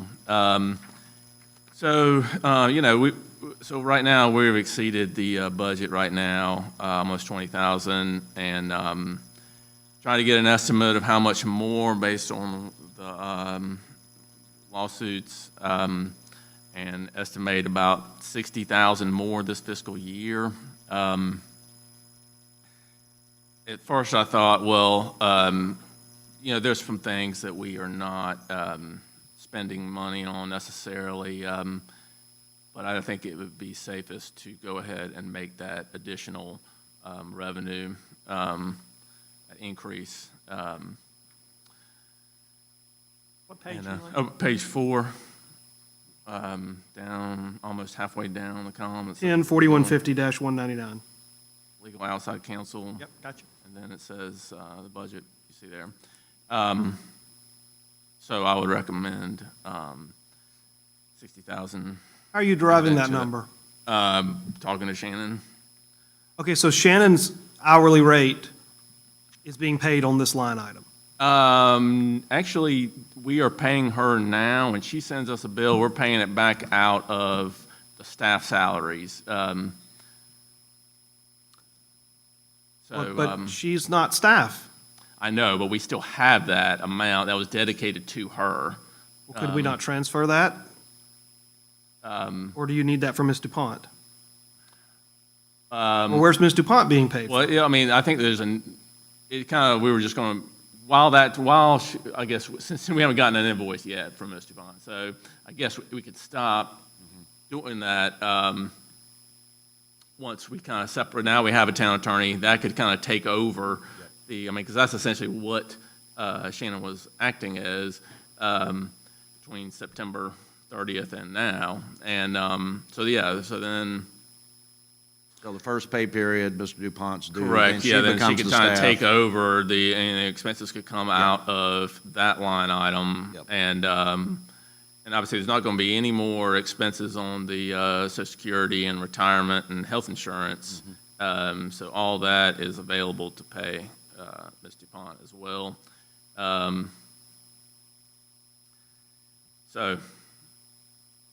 I say moving forward, then all of Shannon's bills would go out of outside counsel. And Mr. Williamson, to that point, the budget we're getting ready to start working on, all will be in outside legal counsel because we don't have a staff attorney. That's right. So you don't have FICA, you don't have retirement, you don't have health insurance, you don't have a salary. It all goes to outside legal. Should. I would agree with that. I guess, I mean, you could lump it all together. Well, here's the problem. No one is willing to disclose what we're paying and who we're paying it to. And you look at this line, we've gone from fiscal year 19, 10, 12, 5, 25, and now we're at $120,000 in budgeted expenses for this line item. This is out of control. And no one will tell anybody what we're spending our money on, which is against the law, mind you. I've referred you to the council. And that's fine, and you're welcome to do that. You're welcome to hide behind that. Oh, That's no. okay. You No, but- are. It's okay. I think we were all here in executive session, and we heard the guidance from the attorneys. Well, you know what? I He would- can be wrong, Mayor Franklin. That's fine. Then address it. I'm not I'm not pointing fingers at you, an attorney. nor am I. We received the advice, and we can certainly readdress that. If we want to call a special session to do that, we can do that. Well, asking who we're paying and how much we're paying and when we're paying them, there's no attorney-client privilege there. If we're going to take all our legal expenses and lump them into one account and then hide behind a charade that this is not subject to FOIA, then that's a serious problem. We want to talk about transparency. That is the least transparent thing you can do. Yeah, my intent was not to, and my comment was not to lump everybody in one so you couldn't see what was there. My intent was, for next budget year, we do not have a full-time attorney. I agree. We don't have a staff. Everybody is We don't have a outside staff counsel. So attorney. you could take outside counsel and have subset under that for every attorney's name that we have as outside counsel. But would you agree that you can't pick and choose which accounts are subject to FOIA and which aren't? Oh, absolutely, I would agree with that. I would. I also agree with the current 2 lawsuits filed, name the mayor and name councilmen, not by name, but name councilmen. So that muddies the water even further when somebody FOIAs Carol for detailed information when in a suit and a countersuit, the mayor and councilmen are named. You can't make the waters any muddier than that. They didn't name a planning commissioner. I wasn't on council at the time, thank goodness. So I'm outside of that. But the 4 of you are inside of that.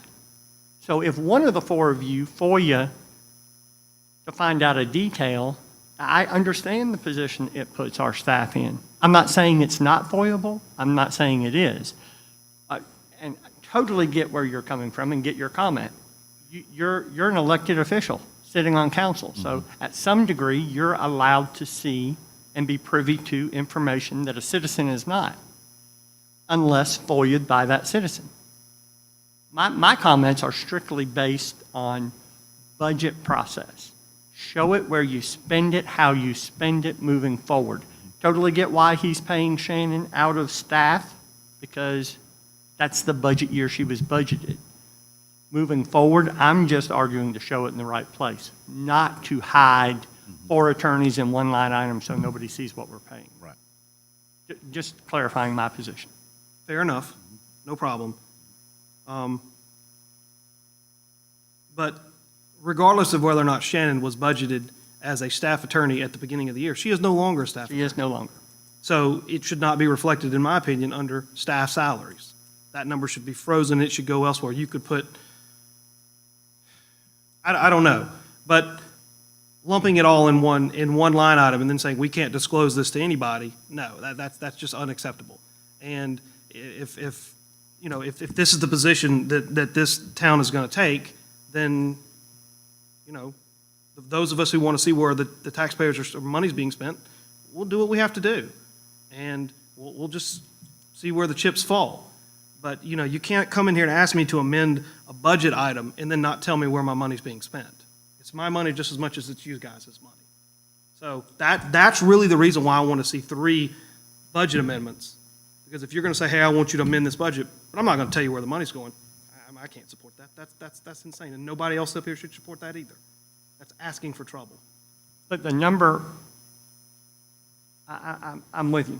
It's not going to change the bottom line number. No. It of doesn't legal change. and It doesn't change the professional. bottom line. And it doesn't change the fact that Shannon has been, as Carol referenced, paid out of staff.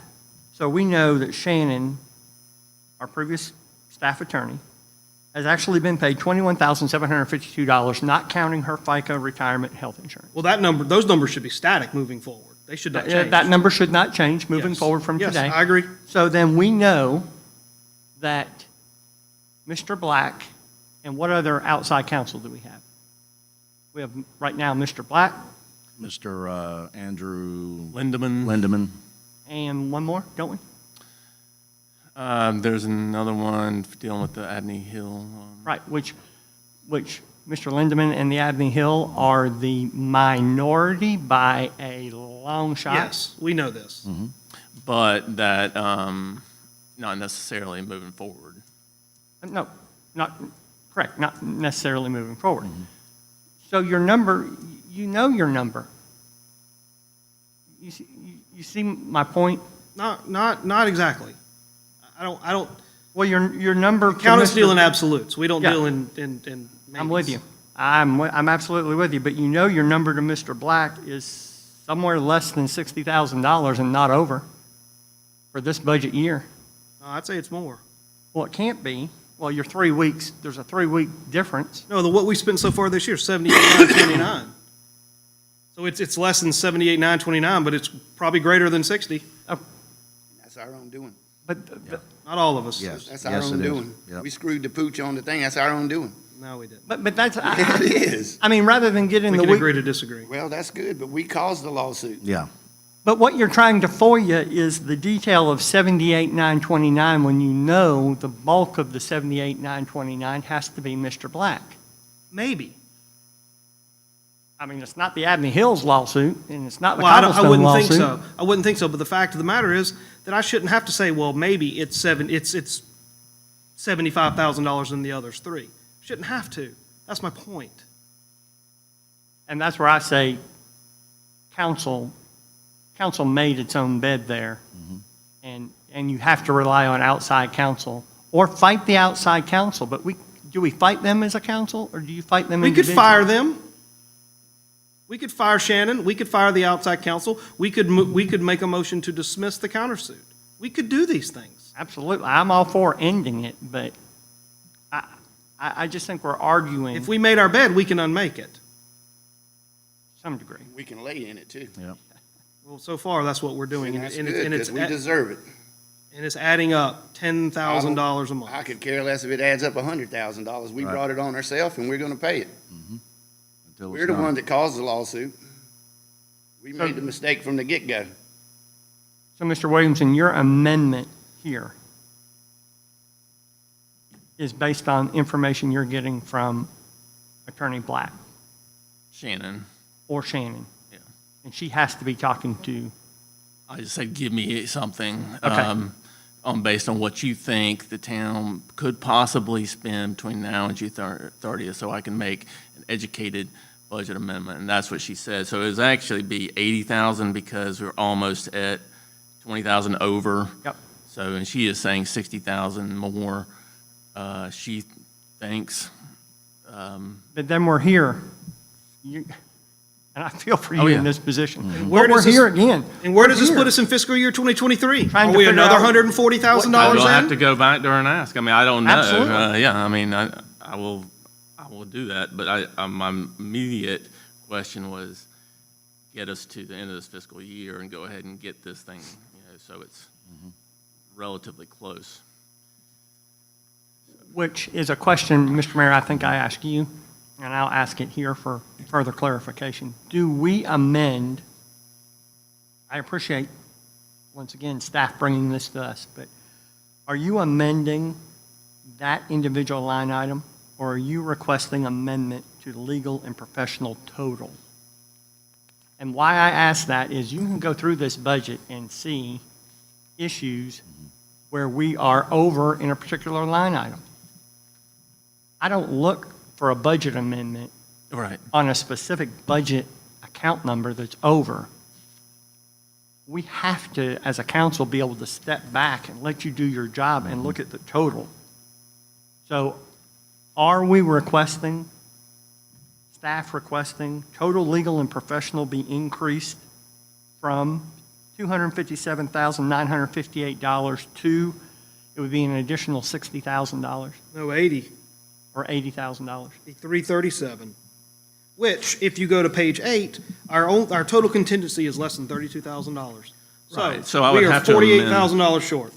Right, but I think we could amend, to your point, then we're going to have to amend the revenue side, and I think you can see Yep. that there are, we were conservative in the estimate of the revenue. So to address that, for instance, the local option sales tax is, by the end of February, we will admit the total budget. So, right, so I think we're going to have to amend the revenue side to account for this, to make sure it's all addressed. So- Local option sales tax comes from businesses selling products within the town, correct? And a portion of the Of the Richland state. County is based on population, and the reason it's so high is because they're now going off 2020 census. So that, So we got a boost. So we got a boost. correct. Double probably. So, so obviously, when we get into budget discussions later in the year, we'll have, more revenue data to look at, and you can see more where the pattern is. And that same calculation is why we're tracking ahead of aid to subdivisions, Same because there was a thing. calculation. They looked at the population, and that, I don't know if y'all get all the information from municipal association, but that 51,861 came from municipal association, and then now it has changed to like 106, just so you know. Which So one? Aid to subdivisions, which is the amount. Yeah, It's- I see that. okay. So that represents 1/4, the 39,607? I'd have to look to see. Sure, but ultimately, the total, I'm not sure when they started to kick in to say 106,000 will be from July 1st, 2021 to, but ultimately, that is supposed to be, that's the annual allocation when they come out with the list. Instead of it saying 51,861, is what they told us in April and May of last year. Now, the new list says 106 something. And that's a number, I mean, that's a static number. You can hang Correct, your yeah, hat that on. is a number I would put in the budget for whatever they produce. Okay. Each year, they say, this is, this is what Blythewood is getting from the local government fund that comes from General Assembly.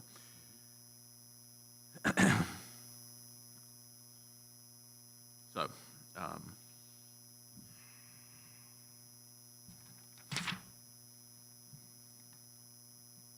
Okay. So, Mr. Williamson, you're going to write those into 3 separate ordinances? I can, and I mean, I could do, I could just do the legal and professional as a separate one and do the other 2 as one, or I could do all 3. It's just Councilman Brock asked, can you clarify what you'd like to see? I still think we should do it in 3 because I think that there may be some disagreement on the amount that's pledged to the manor. Okay. So I would, because we may differ in the amount of money that we think that we should allocate. I think the second bullet points, yeah, no objections. Pretty easy slam dunk there. Okay. So 1 and 3 are potentially contentious. What would you like to see in number 1 then, since we're discussing it? What I'd like to see is pumping as much money in the manor as we can. Okay. Let's just, I mean, if we can shore up $200,000 in lost revenue, we can show it. Let's just do it, you know? You understand what he's saying, Mr. Williamson? So, Yeah, I mean, I'll Fiscal try to 21. base it on, what, I mean, because the purpose is revenue loss. I It try ought to be base it on exact that amount. Number, Yeah. and that's how I'll present it. Well, is it revenue loss based upon our projection? Or is it, because you Right, can't it's not- actually well, determine the actual true revenue loss, but it's based on your budget projections. Yeah, for this year, budget projection, 2 previous fiscal years, actual, based on budgeted Right. versus Budgeted versus what we actually received? Yeah, so I'll take that difference plus our estimate of 90,000. It's just what I'm thinking now is, that's where I would say is the numbers, or is this, how did I arrive at that number? That's how I arrived at it. And, Yes, sir. I believe you did say earlier, though, that if we didn't do it now, we're going to do it in the next fiscal year, so it, that's right, yeah. Makes no That's what I difference. mean, so, I guess just to show how I came up with the number. okay. So, I think that would be, certainly get us through, and then, so. Yep. Okay, all right, well, what I needed on that.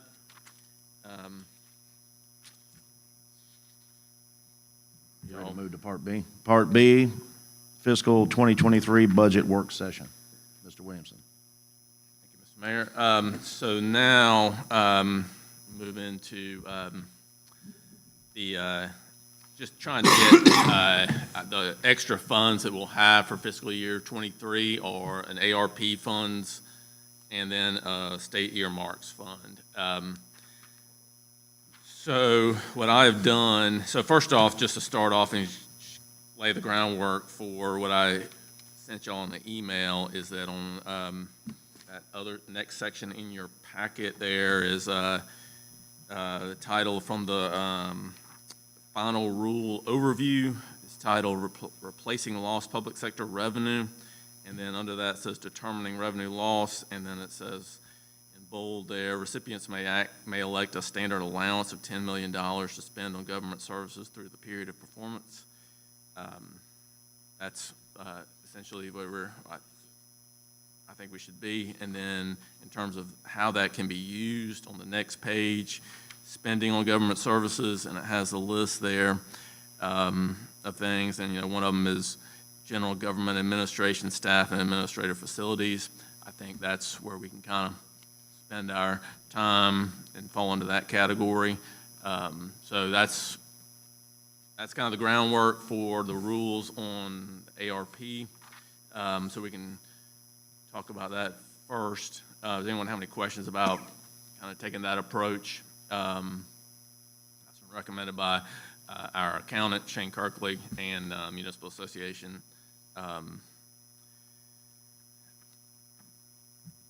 Okay, so these are, if you look, the next sheet is the. Carol, just one quick question. Yep. Do we know of other towns that have decided to take this approach? Yes. And Municipal Association, I'm assuming, signed off, which is better, I believe, than Ms. DuPont because they're familiar with it. Correct. I mean, they said, yeah, I mean, Okay. and. So we're not the only town or municipality out there claiming. Right, this. no, I mean, the Municipal Association called me directly to pin, hey, Right. look at I- this. Gotcha. And, yeah, that's, Great. how we arrived at this, area for how to approach this. So this is just what I came up with, nothing at all. So I fully expect this to be a worksheet that gets crossed out and totally changed. But this was just something that, I created the spreadsheet and just so I can start the process of our budget. So you can see there. I don't know. So man revenue loss, I just put that for previous years and then moving forward. That I think that's a good chunk of, we can anticipate further revenue loss.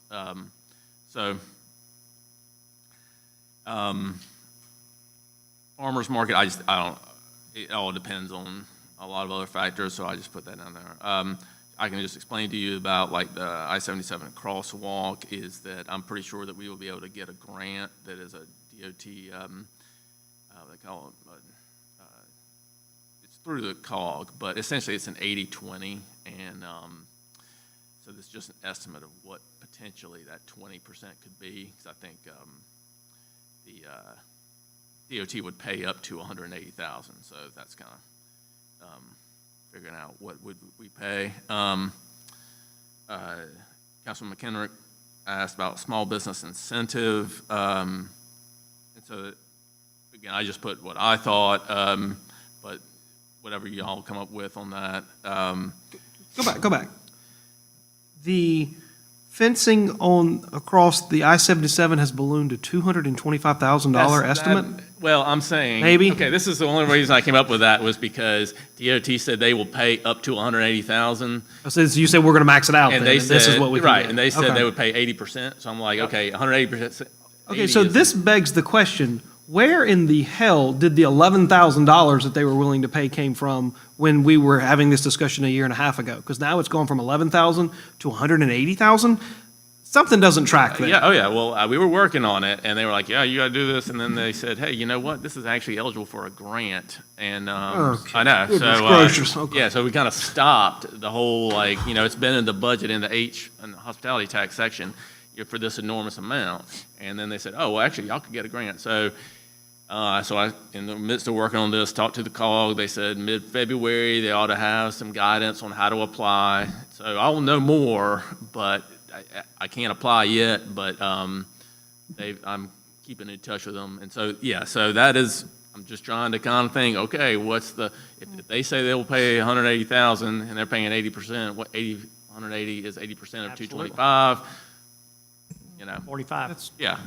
So, that's potentially again, good I news. expect this to all, none of this is, Well, that's Yeah. the best put number on this page I've seen yet. Yes, it is. so. Let me share some history on this to refresh those of you. When we originally went to DOT under former Mayor Ross's administration, when I was on council, DOT would fund a regular chain link cyclone fencing across that bridge. Well, obviously, that would not go with the aesthetics that we have established in the town with the black wrought iron So we put it out for bid to see who could do a nice fence that matches our light posts and things around town, and it came back over $300,000, to which we balked and said, no way. We're not, they would give us the $11,000 that it was gonna cost only, and then we would have to bring the rest if we wanted something different from just a regular chain link fence that would rust over years and so on and so forth. So that's where it laid there. We said, no, that's too much money. That's half our annual budget back in those days. So we did not do it. So now we're trying to go back to get grants and see, and if it's 80-20, and it still ends up being over $300,000, what does that mean? That's why Mr. Williamson put this on the list.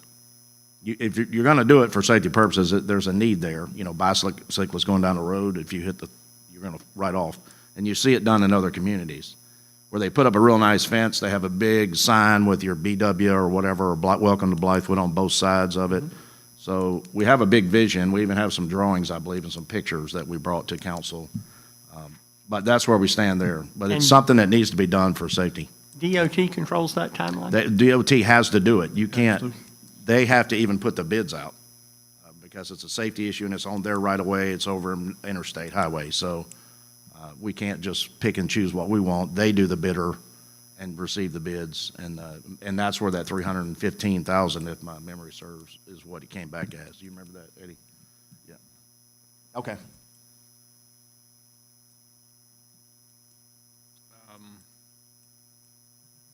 Those other numbers, I mean, there's nothing, I mean, I can't say I put a whole lot of thought into these. These are other recommendations that I've received, and I just put a number in there.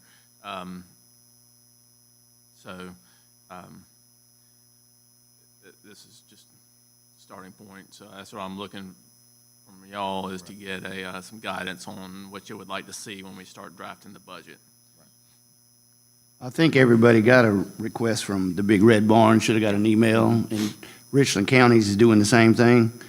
So she's requested them, and this, if you don't know, this wouldn't just be for military. These classes would be especially for firefighters, police officers, EMTs.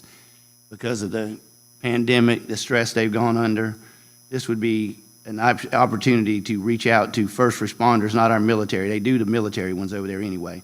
This would be an opportunity for them to do extra, classes for PTSD for our first responders. And, I know most of y'all have volunteered over there, so you know what goes on, but when she broke it down, it's about $50,000 per class, so $100,000 would allow her to do 2 classes of first responders. And just to echo on what you're saying, you're correct. It's eight personnel per 50,000. So that would actually fund 16, and I think the general purpose, coming to us, Richland County, of course, covers, the county as a whole, but coming to us was looking at, the stations that are in Blythewood, not just 26, but 25 and so on. So just covering those personnel that's close to us, that responds to us. So the individuals selected for these particular programs would be people that supply services within the town of Blythewood. Yes. Thank you. And there may not be a need. I mean, Yeah, and- the yes. thing is a lot of people, a lot of firemen won't, they just won't accept they need help. I mean, a lot of police officers won't accept they need help until they put the pistol in their mouth and blow their brains out. I mean, so they're killing themselves now as fast as our military personnel. So it's an opportunity to reach out and help them under a stressful situation. I think and one of the reasons we talked about this is before we got this guidance on the standard deduction, it had to go to, nonprofits and stuff like that to make it a legitimate expenditure. So, and that's why I sent Mr. Williamson the CAB, because they do so much for people here in Blythewood. I think CAB is a way to help them replenish all the people that they've helped during the pandemic. And then the Big Red Barn is, like I said, but I sent him the CAB one and the Big Red Barn one. So, I mean, those are two organizations that I think truly deserve some of this American recovery, And just another echo, I'm on board with you. I'm looking at my list, and I did not send it because I was trying to figure out numbers. I got the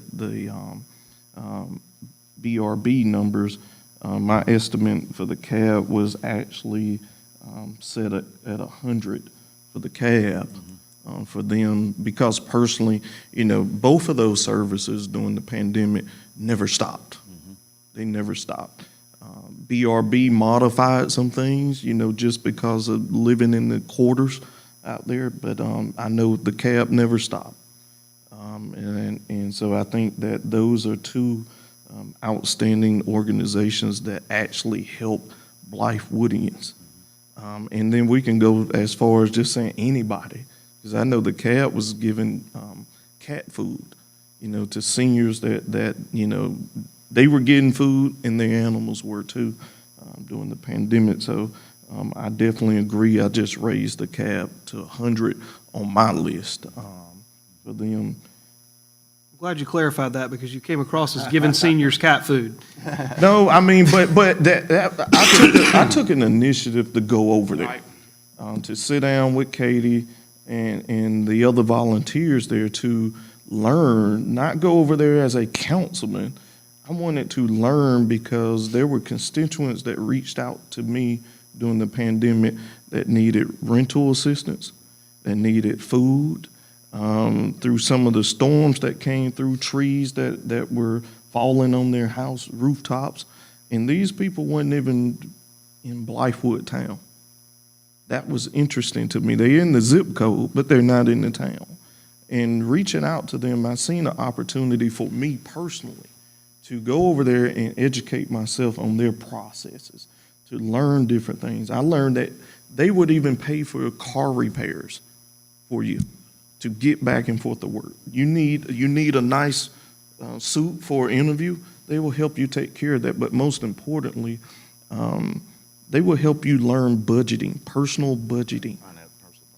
So they do a lot of services, and just listening to them and seeing their food pantry, the emergency process to get food if need be, really gave me the insight to say, you know what, we do give money, so we're not ignoring them, but that's a great opportunity to really put some funds back to Blythewoodians. Do you think that there's like a capital project, capital expense that they have that this money could be, instead of a check, it's just, here you go. Well, they just sir. finished, So they just what- finished their expansion of the Right. pantry. Yes. They may have some outstanding debt there. I wonder could that be satisfied? Well, They don't, Great Southern Homes stepped up to help. Oh, with that. good. yeah, I was Good for just them. So, but our money could go to those financial pieces, the rental assistance, pieces. They still getting people in that need that help, that didn't make the application for Richland County in time. So they get those phone calls and they offer those services, and they need the funds to continue those services. So, talking about a budget sheet or some capital improvement project from them, that's easy for us to get where they're going to put their money. She's very transparent. I mean, she showed complete spreadsheets. I didn't even ask, but she showed them where we give money, where it goes. So that's going to be easy for us to get. That's a phone call just to get where. If you got $100,000 from us, where would it go? Well, it almost seems like you could request confidentially financial information to see how they've done in the past and what additional stresses or additional burdens they took on over the last 2 years, and make that whole. And it may very well exceed $50,000 or $100,000, and then you could put them on solid financial footing moving forward, because people's needs aren't going to stop just because COVID goes away, if COVID ever goes away. So I do like the Big Red Barn. I like how that was broken down, and as Councilman Griffin said, Councilman Ballman, here's the class size, here's what it is. I've served on many nonprofits, and one particular nonprofit I served on, we were the benefactor of somebody's estate. They volunteered, very involved, they passed away, we were the benefactor. The amount of money that was left to us by that estate wrecked that 501c3. more than quadrupled our budget. And we as a board could not find our way through the mess that created. So to Councilman Griffin's point, as transparent as CAB is and the work they do, I would, let's ask them what their budget is. Let's ask them what COVID has done to them. We don't know though, so, and if we drop a $100,000 check, from personal experience, let's say their budget's $20,000 a year to run that ministry, and you got an all-volunteer board doing it. I would assume it's more than that. They do tremendous work. Let's get them involved with that before we put a number, because we could be doing more harm than good, and we have the opportunity to do tremendous good and make sure everybody's on the same page. Could be less than 100, could be more than 100. Let that nonprofit board drive how we're going to be involved with that. That would be my recommendation, to do the maximum good as Councilman Griffin has recommended. Is it 50? Is it 100? Is it 120? What is it? But it's real important that we deal with big numbers. A lot of nonprofits, Big Red Barn, Camp Discoveries, CAB, the Stonehouse Ministry. You just got to be careful how we engage and participate with what their need is. That would be my recommendation. And I think that number will be driven by everything else you all want to see. And when we get, that's what I was going to ask you all, if for our next session, before that, if you could let Mr. Williamson know, like Councilman Griffin says, he's got his list with some numbers. I've got a list with some numbers. You three also. Get it to him. Put it on one master list with the expenses, and then we will go through and debate and select and put that in priority order. And then draw your line, how much money we're going to spend. There's the line, everything above is funded, everything below is pending. So I think that would be very helpful for the debate going forward, because it's not going to be easy. I mean, if you have certain things you want to see and three of us don't, so we got to debate to make sure we're spending that money appropriately like you bring up. So, what is our next meeting? February 20. Oh, the budget. Okay, budget so meeting. before February 22nd or so, if we can send that to Mr. Williamson, he can collate it into one document. And I did that. I thought that's, Yeah. I thought that's what we were doing this morning, so you've got mine. Okay. But so, I mean, based on these amounts, I mean, you just had the list. Yep, I wasn't gonna. Mr. Mayor, Yes, I do have please. a question for Councilman McKendrick. Can you explain the small business incentive?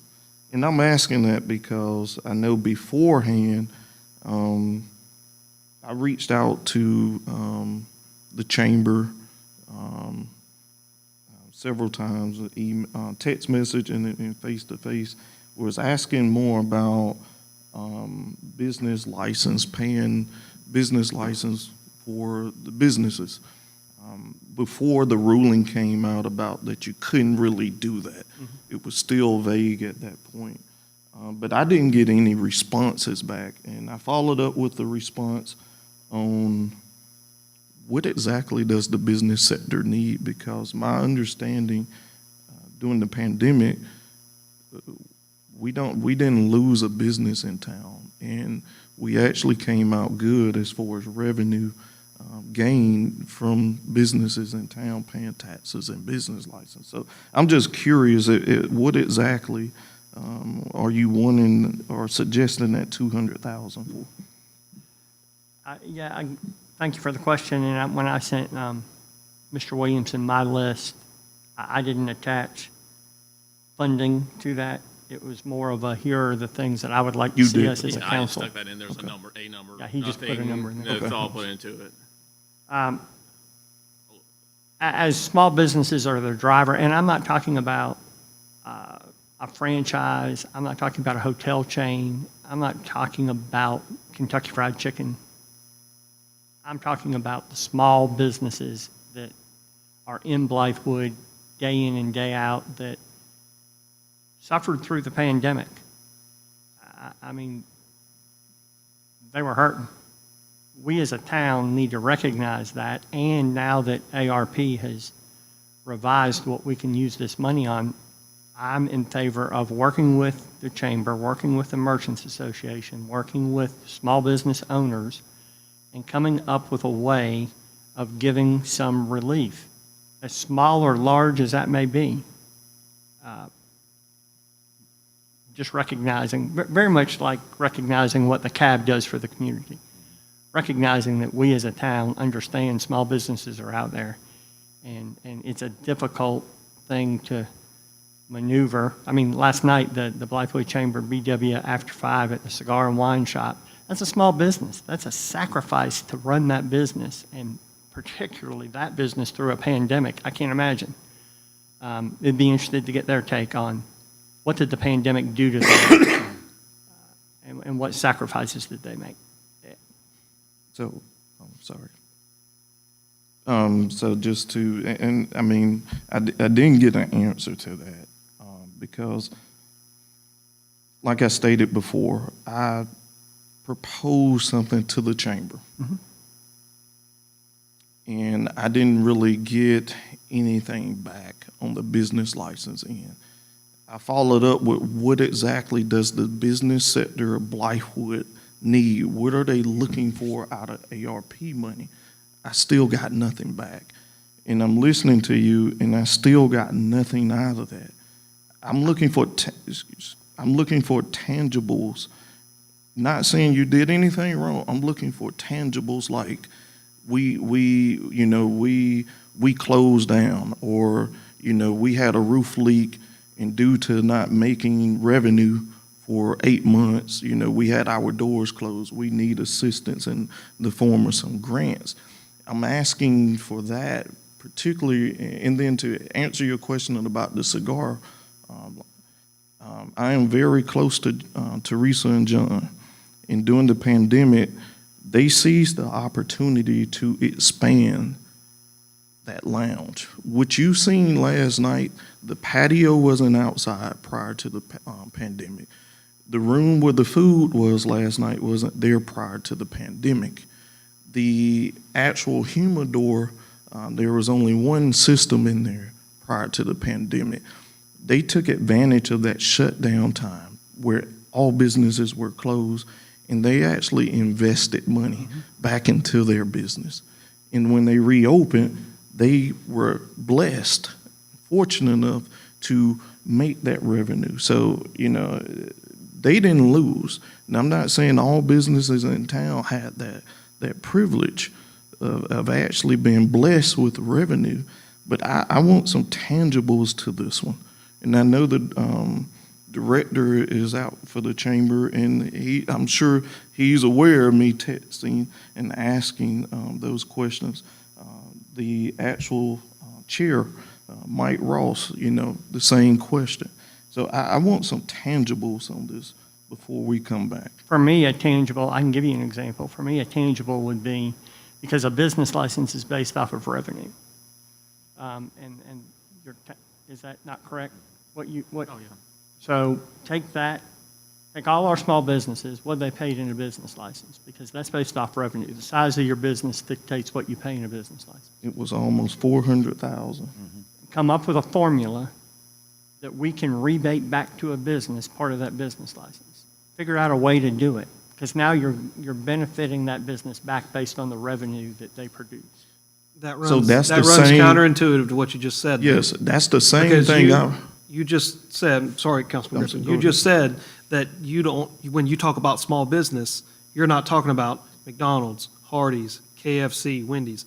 Those businesses create the large majority of the business license. So I agree in principle with kind of what you're saying, but I think the execution is extremely flawed, and it's going to favor some businesses, and other businesses aren't going to get anything. What if you have small mom and pop businesses or small businesses that only pay $100 in business license revenue, and then you've got an individual franchisee, which the McDonald's is owned by an individual, which is a small business, regardless of revenue, who may pay business license of $10,000. Explain to me how that's equitable, that we come in and say, hey, McDonald's, you get $10,000, but mom and pop over here with a $200 business license, you get $200. don't think that'll go over so well, because there's going to be a lot more $200 recipients than there are $10,000 recipients. So that was my whole reason. So for if you're gonna do something for businesses in Blythewood, we can't say small business and exclude others. That's just not fair. If the recovery plan is for all, then it has to be equitable and has to include all. So to your point, sir, that's why my proposal, my first one to the chamber was, that's why I asked for that number. I got that number. I'm rounding up to 400. I think it was like 380 something maybe. But that's why I asked, and I said, to just pay it all. And that way you alleviate it. But I understand your question, because to a few folks I asked that to, they did state similar to what you were saying. Well, I only pay this amount. So you mean to tell me, McDonald's or Hardee's, they're going to get a huge break. Thank you for the savings of $200.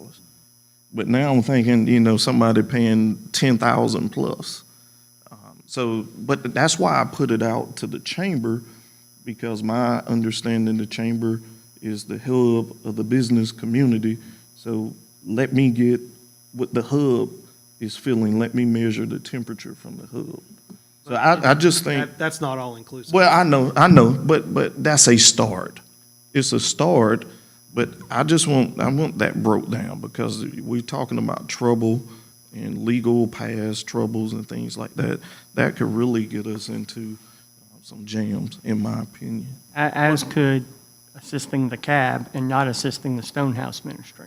Two Or nonprofits. Camp- or Camp Discovery. We didn't exclude Camp them. Discovery. We're just talking about a broad list. Now, if I didn't go through my list, so my list actually states those nonprofits that we give into this budget every year. Right. Out of outside agencies. So I'm just using this list as a conversation point.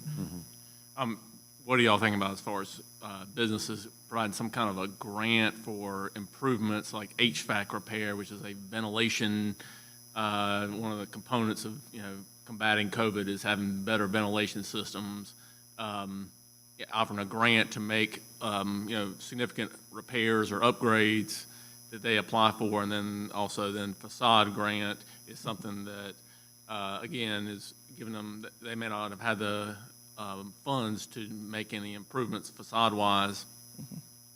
And then it also makes the town look good versus a check based just on revenue laws. Here you go, we figured this, but rather have an actual project that they are applying for that helps them. Well, Go how are ahead, you- can I? So two things, could we work with the chamber on that type of a concept, just to see? Right. Because I'm being dead serious here.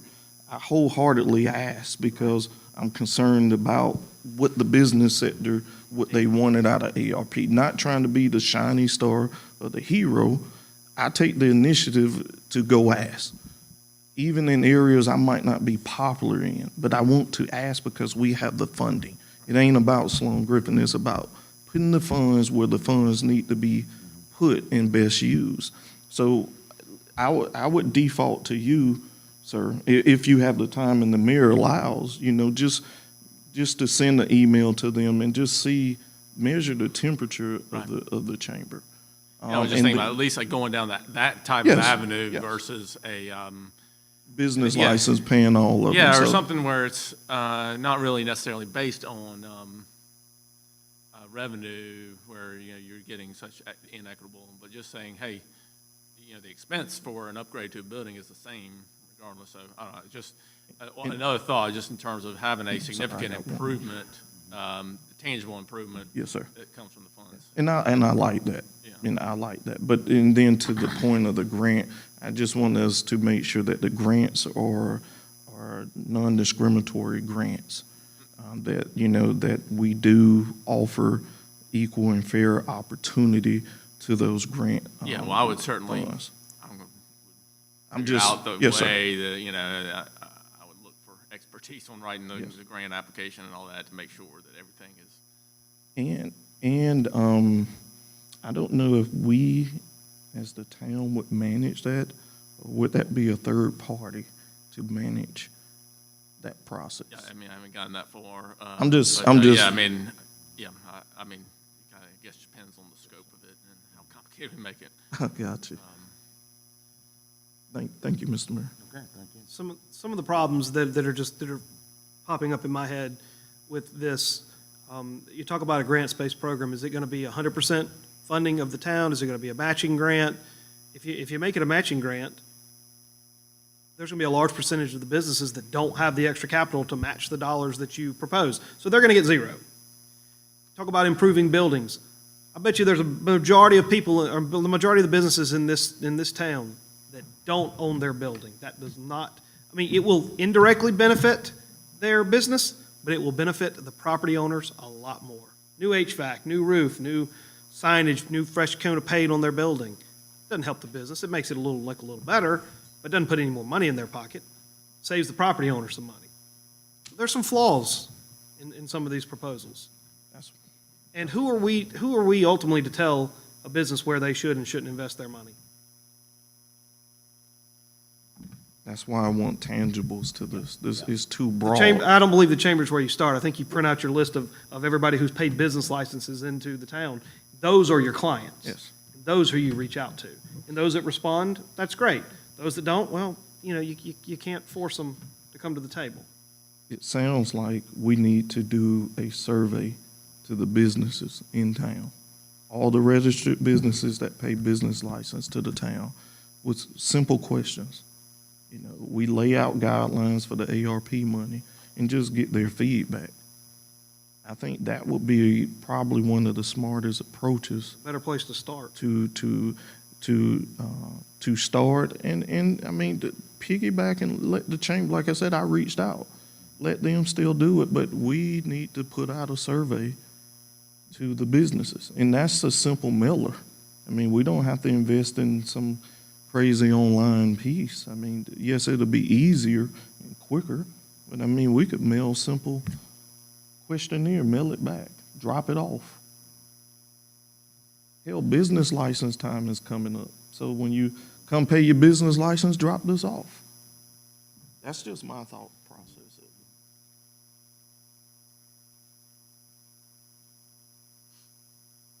Mr. Fry, you have comments, sir?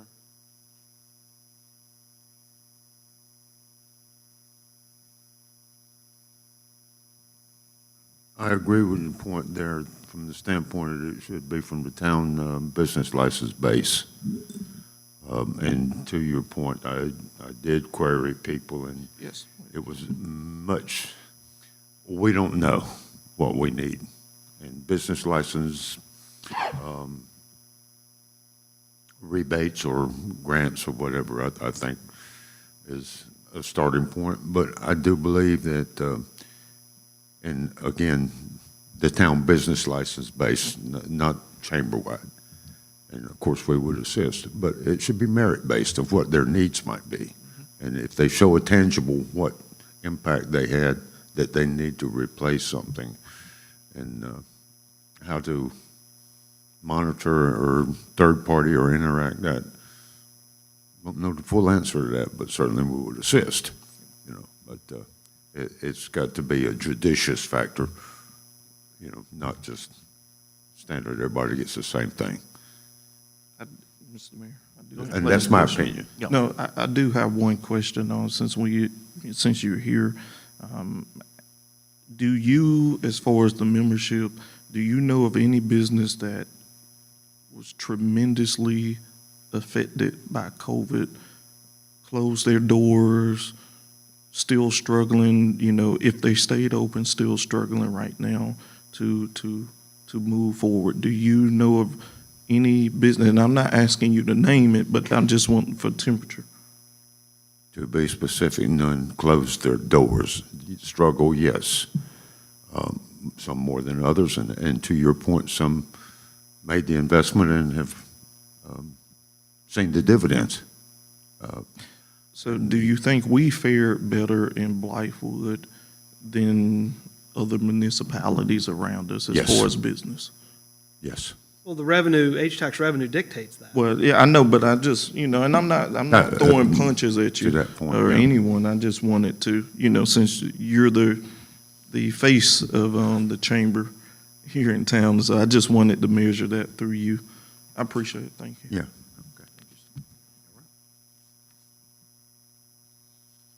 Back to you, Mr. Williamson. Just, you know, Yes, sir. Yes, sir. The one thing that we all see is the hiring signs everywhere. That's true. But it can't, employees, et cetera. And to that point, and I will say, I got a call from the manager for the McDonald's, the area manager, and his point to me was this: what can we do to help, some way the town can do to help with this problem? He said, we may have to go to one shift because we can't get people, and, you know, all the demographics of it all, and, you know, who's going to work for how much money, et cetera, and we all understand that business acumen. But to the point, he said they were even looking at doing buses to give people transportation to come to work. But then there's a liability cost with running that. So, and they would be possibly in a position that they could afford something like that. But, you know, John across the street maybe couldn't, you know. So, you know, small business, whatever, that it's relative, but everyone has the same problem. Every single one of the HVAC businesses are busy as they can be and can't get product or whatever, but they can't get anybody to come to work. So you know, that's as much the problem as having staff to run their business and people to actually work, which is. Well, Phil, maybe you know this answer, maybe you don't, but why is Zaxby's holding a hiring fair in Ridgeway, South Carolina at the Century House and not here in Blythewood? Good question. I And mean, maybe, why? I maybe mean, that's I part of asked- the answer. Maybe we take a different approach at to your small point- business incentives and Okay, I'm say, sorry. A-tax, take some of this ARP money and put it on a job fair here and open it up to our small businesses, because you don't pass a small business that doesn't say help wanted. I have talked with Maria Owens from Richmond too about that just yesterday, and talked with Phil about it. But so she's really interested in that, and so I think And you could open that up from people from, like you said, McDonald's to Subway to small businesses, because they can't find people either. Right. And the town take a proactive stance with the chamber, the Merchants Association, the town of Blythewood, because I agree with you, Eddie. When you got to go outside of Blythewood to look for employees for within Blythewood, invite the schools. Yes. see, and that's the thing, the Fairfield Chamber arranged it, not throwing shade at you, but I mean, and then maybe they didn't approach Steve to have it here or something, and maybe we weren't available, but I do think that if we did have a job fair here, That's a win-win. one day when, you know, and it would be a great opportunity to supply, you know, people, whether they're qualified or not, that's up to the job, the business to decide that. But when I read it in the paper that they were going to the Century House, and they're right here on Blythewood Road, and I mean, they're gonna, if they hire somebody, that's fine, I hope they do, but I mean, that should be one of our priorities, to help them hire somebody here. So then the biggest question is, why didn't they reach out to the chamber? If Fairfield Chamber arranged that, Well, that's, then there's a disconnect somewhere. And that's not our road today, and I don't want to go down that road with this, but I'm curious, I do have a question.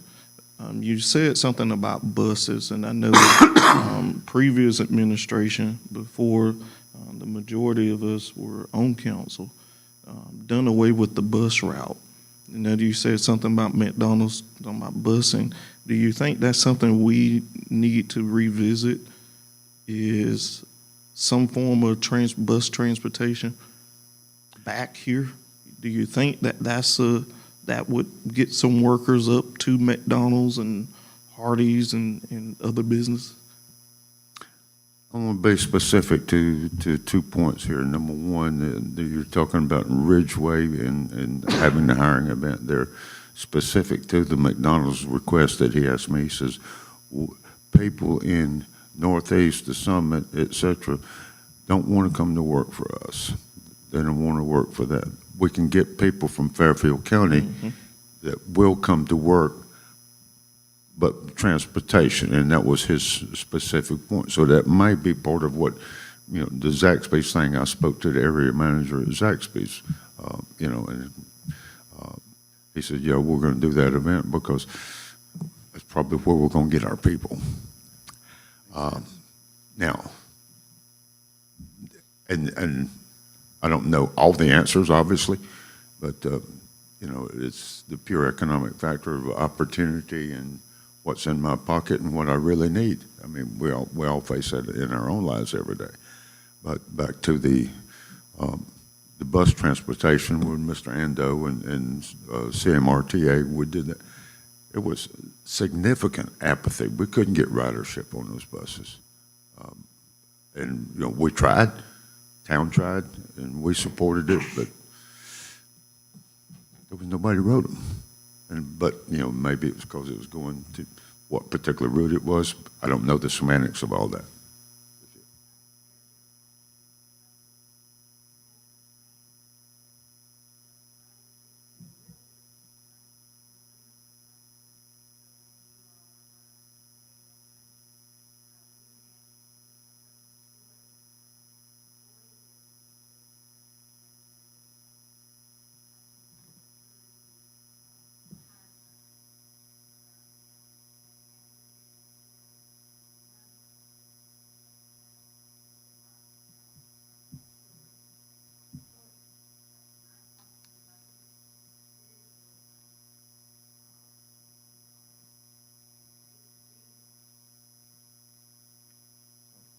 Will they take them We have back? opportunity. Will they take them back too? Okay.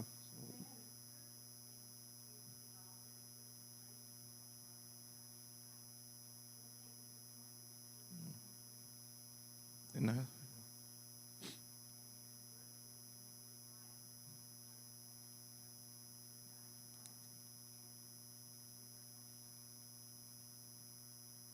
Mr. Mayor, from my representation of Blythewood on TPAC, the Comet gives a report monthly. Actually, the Comet has 2 months ago reverted back from free ridership through the pandemic to charging. The Comet is the bus route that came out here through Blythewood. Their ridership has kind of fluctuated in and through the pandemic, and they've certainly seen a little decline in services since they've instituted fees again. But certainly that is something I can share the ridership with council and ask the Comet. It just was a participation issue, but that was also, that was pre-pandemic that the plug was pulled on that. But it was just a participation. That's why that route was scaled back. Could be different now. Again, they struggle on some lines, but clearly the city lines in downtown Columbia are their heaviest lines used. But they give an update and an in-depth report to the TPAC committee every month.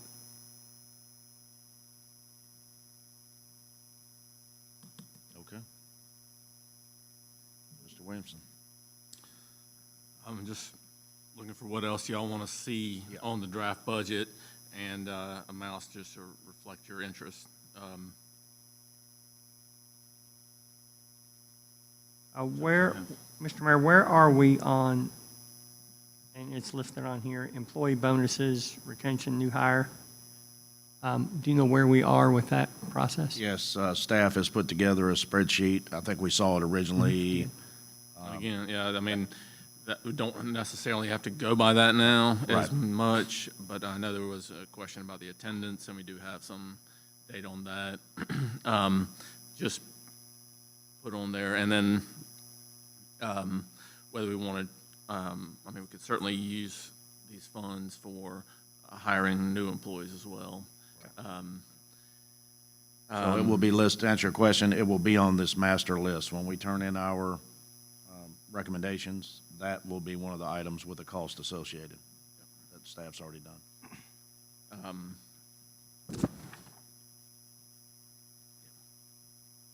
So if y'all had other things now, it'd be good to we can go ahead and jot those down and Well, I have as wanted part of him the to send to draft. you on February 17th, because like Councilman Griffin said, he doesn't have feedback yet. Okay, I thought you had, if you do have, I mean, if No, you I'm talking have. about other feedback, so I'm waiting Yeah. on other feedback. Okay, so you pretty much, everything that you've given me, what you have for now. Okay, that's why I just want to capture what you have for now, so Right. we can get that as the, part of the initial draft. That's all I'm really trying to do is, if there are things that you absolutely don't want to see on there, I can cross those off, or if you want to modify them or add to them. I do have a question, though. Are we still looking at land purchase with those funds? I would just not, you can, I mean, I think that's still restricted in terms of having a project completed. Yes. I think that's similar to like putting money away. I mean, we're buying it and we can't do something where it looks like, oh, we're just holding this real estate and then we're going to sell it back later for a higher price or something. It's certainly, I would just, based on the time it takes to go through the process of buying land and then actually developing a project, and we don't have a plan right now, I would say use some, if that's an interest, just not use ARP funds for that. That's what I would- I'll give you my recommendation, Councilman Griffin. On my massive list, just brainstormed, I just started jotting things down day by day. I'm sure you did the same thing, talking to people. The extension of the walking trail, like, that's the project. And then so incorporated into that would be the purchase of the 4 acres across McLean Road.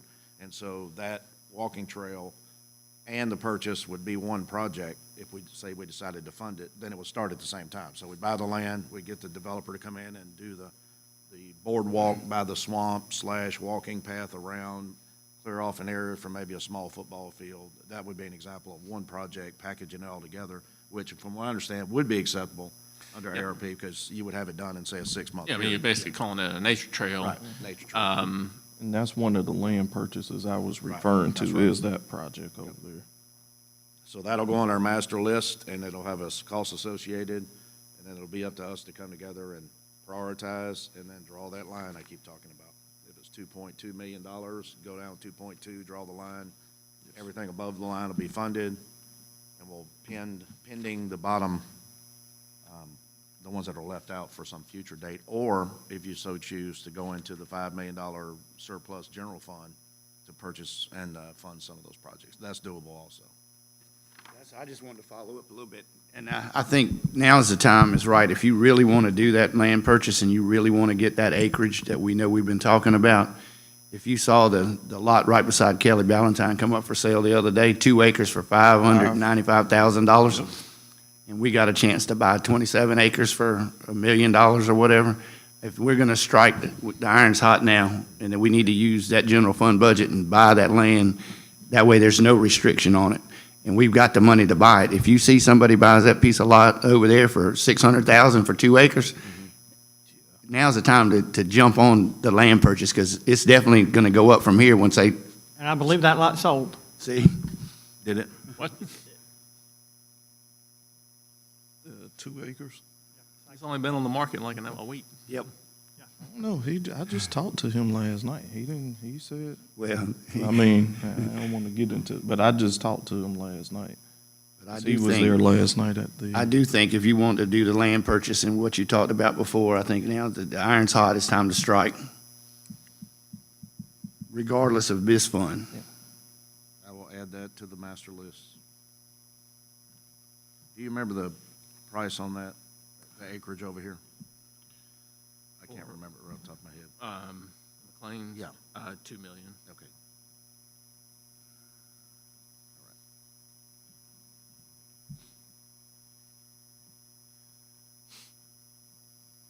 All right. Okay, so we're gonna send it to you.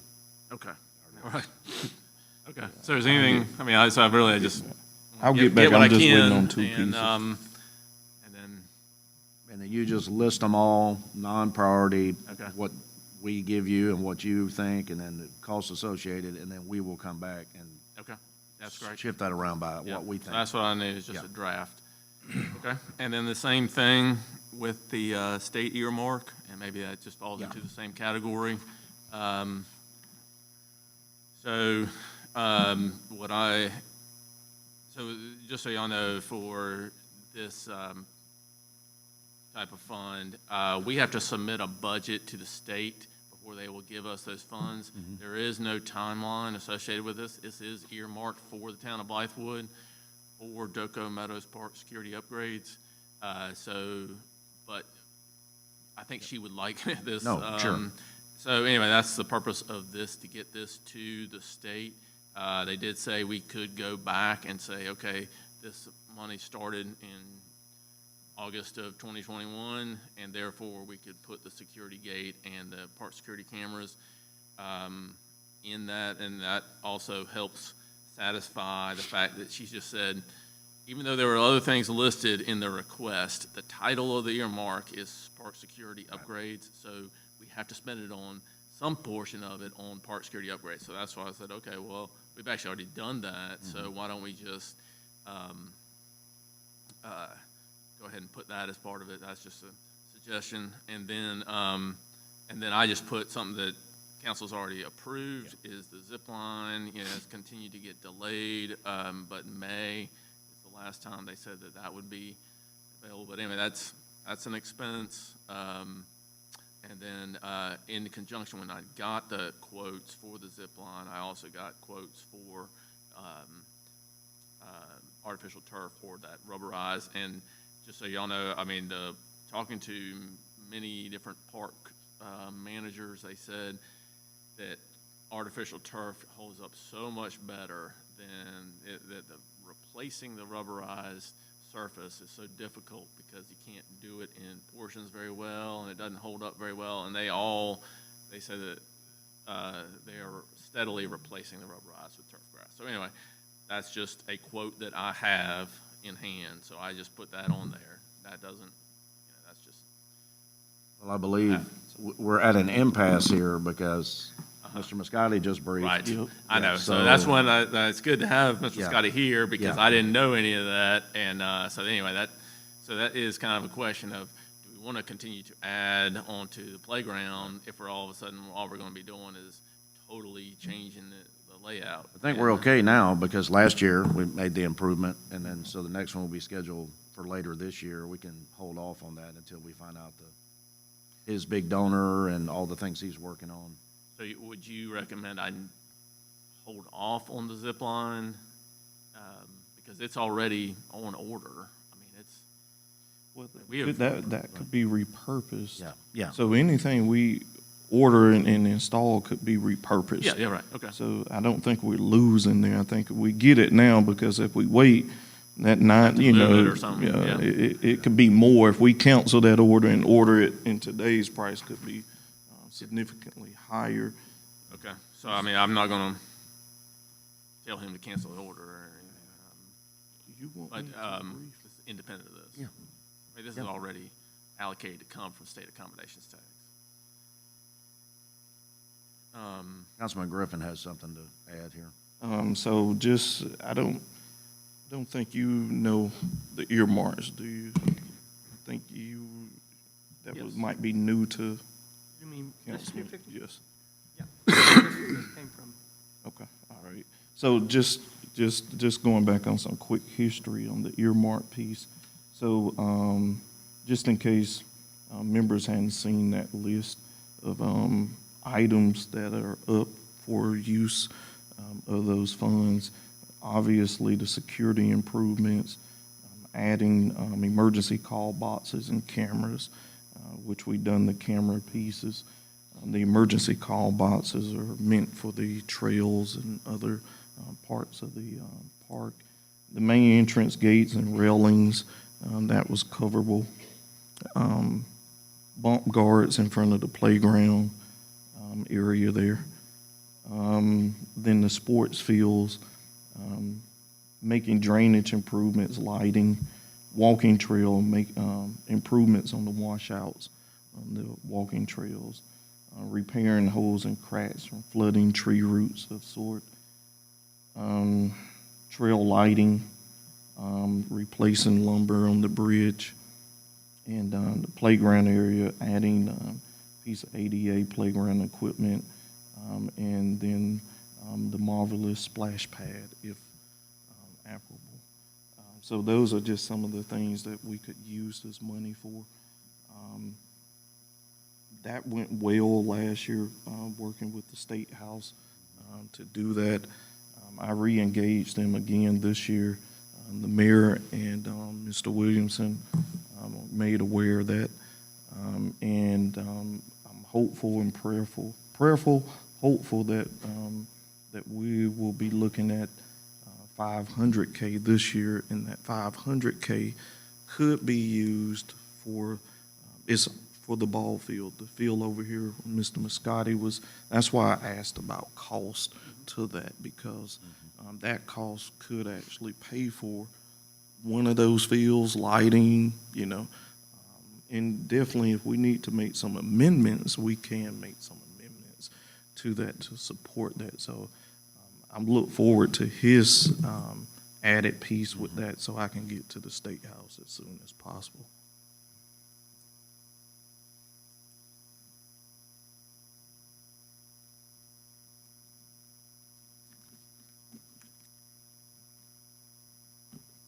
So do you have anything now that you would like to see in the budget for this particular fund? So if you look back, if we look back at the Delco Meadows remaining features costs, you know, I do think the picnic shelters could actually be one of those things to support the walking trail pieces, because that could be used as a resting area for seniors walking there. And if strategically placed, could be a great place for those emergency call boxes as well. So we do have some money left over out of that. So, I mean, if it pleases the council, that's something that, you know, is low-hanging fruit, something that will be gladly welcomed by park users, and something that we could make happen immediately. Mr. Mayor, question? Sir. Councilman Griffin, the list you read for the earmarks, is that driven by the state? Is that a want list? No, so in conversation, just trying to figure out how that representative wants to approach it, you know, bless you. You know, asking, for instance, I asked about baseball fields on the proposed 33 acres that Richland County owns. And because we don't own that property, we can't actually request monies to do that. So we only can request monies for use, for public use on places we own, properties we own. So looking at it, you know, security was an issue to this park at that time. As local news was reporting, you know, all the different vandalism and things through the park. There's some issues with females feeling unsafe out here walking. So we needed to shore that up as quick as possible. So engaging in that conversation, that's another low-hanging fruit that we could actually get in and do well with that money to build that future relationship, because the town has never received earmark money. So this is something that we could use in conjunction with building on something in the future, like I just stated, the 500K. You go from 250 to 500 because you're doing well. So you get rewarded basically for doing well with the money. So that's where that list comes from, is sitting down, looking at the problems, and asking questions to what would be a qualifying use. Right, and my question is, are we driven to use this earmark money on that list? Yes. Yes. It has to So be. should we not put that list on this earmark? Call boxes? Yes. It's on there. Yes. It's on the list. His list. I'm You have- reading, yeah. I'm reading the letter that went to the State House, Right. the list. Right. That's I'm what with we got to give y'all. So this list here is what we have done so far, is my understanding. Like the It's money that we security have spent. gates. It's just suggesting that we use this money to pay, basically reimburse the Yeah, town. we're reburned, yeah. So And the then le- this the was letter just we. ideas Go ahead. for, you know, money that could be used that were associated with that list that I already had amounts for. So, but yeah, I mean, we could, use it for the other things as well, or you're saying just put all that on there and say. Yeah, if that, 250,000, if that list is tied, if that earmark is tied to the list he read, I It will is. say, I mean, again, it's just conversations with the lady who's handling this. She said, she didn't seem to have that list. She had the name of the earmark. yeah, so, and this is bouncing off our conversation during my kind of orientation meeting with you, that the $250,000 earmark, we could backdate that and put the cameras, the gate, Yes. the fence, and then we could look at other things in the park that we want to do.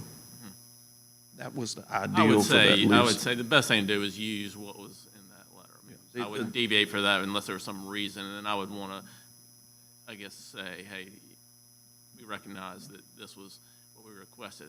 However, this is what a better use of that money or something. But I would say I mean, those are all uses. No, but it So was is it- close. So Councilman So- Griffin engaged the state representative, Gambrell, and Garvin, and said, is there any way, because the budget session's here, appropriations committee is getting ready to meet, and then he said, yes, I can help you out. And so we got together, and Councilman Griffin did the lion's share of the work in organizing it and saying, well, we need park security. And he said, well, I can get security passed through during a COVID crisis situation. So we put that in a letter saying, we need it for park security, this is what we need to do. So now that we've said that, we have to do that.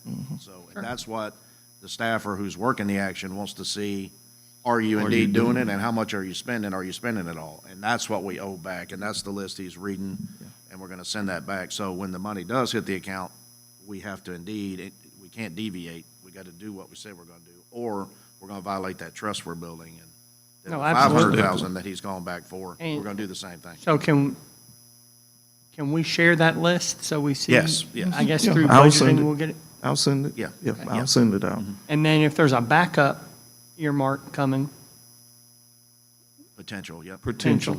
we have to Do it, kind of lay out what we're going to spend that $500,000 on.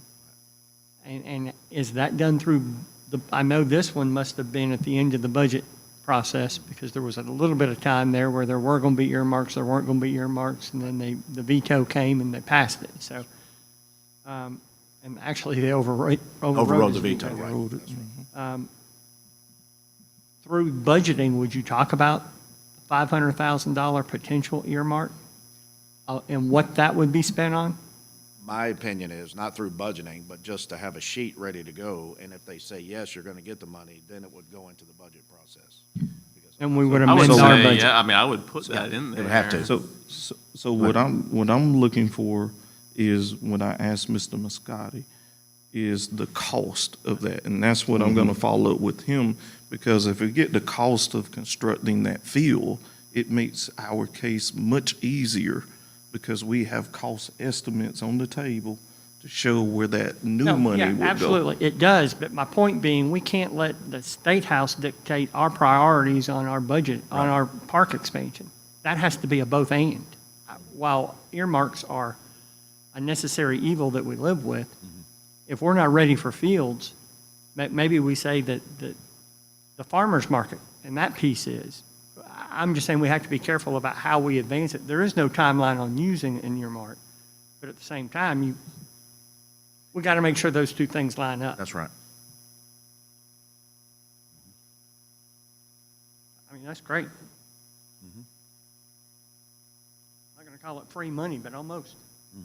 You don't ask for it, you don't get it. It's bringing your tax money back to your community. Relationship money. That's right.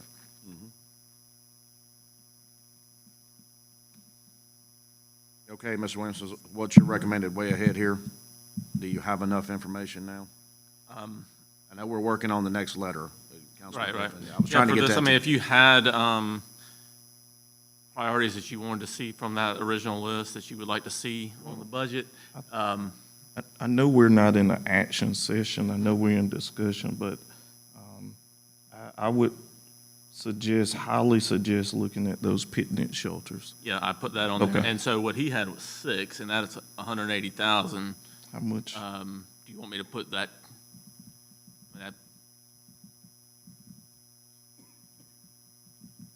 we got left 6 out seems of here? a lot. Let's get with him Yeah. on that piece. Yeah, I guess I would say 3. Yeah, I something, mean, we can do some out of that money to finish but that anyway, as budget far up. as price, it's very helpful to have his, like 30,000 per as an estimate, so that helps. So I'll, just for conversation, I'll just put 3. And then, so anything else, just if we can do it the same way as the ARP, if y'all send this to you and y'all can, so you have it in front of you and it's a spreadsheet, so y'all can calculate it. Okay, that's, Just so you know, I mean, the Doco Meadows Park Foundation meets the second Monday of every month at 5 o'clock. That's a Need to be there. That's a set meeting we have, unless we don't have anything to talk about, we cancel, but we are set for the second Monday at 5 o'clock, and we meet at the Greater Blythewood Chamber office, in their meeting space is where we hold our meetings. And that way, you know, if you want to attend, you just, you know, if you got something to say, it's open. I know Mr. Williamson's been, Mr. Cook's been, you know, we welcome any input from this council, because the foundation is driven by this council, so, you know. So what I would do then, if you think this is wise, I'll come and brief on the earmark pieces. That would be just so that perfect. they. And just put it on your calendar for I got- February. Okay, I got It's you. at 5 PM. Gotcha. Thank you.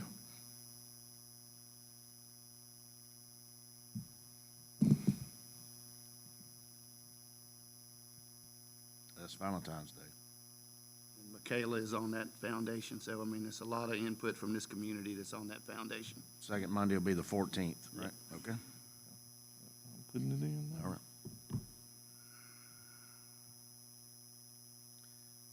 Okay. that's all I have.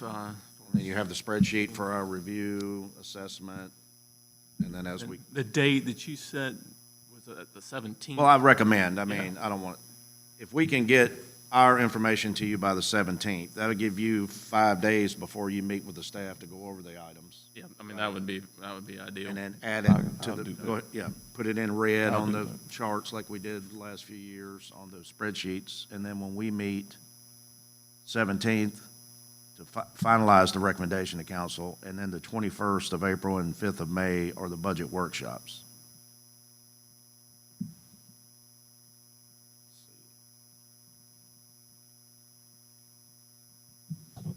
That's a Thursday, April 21st.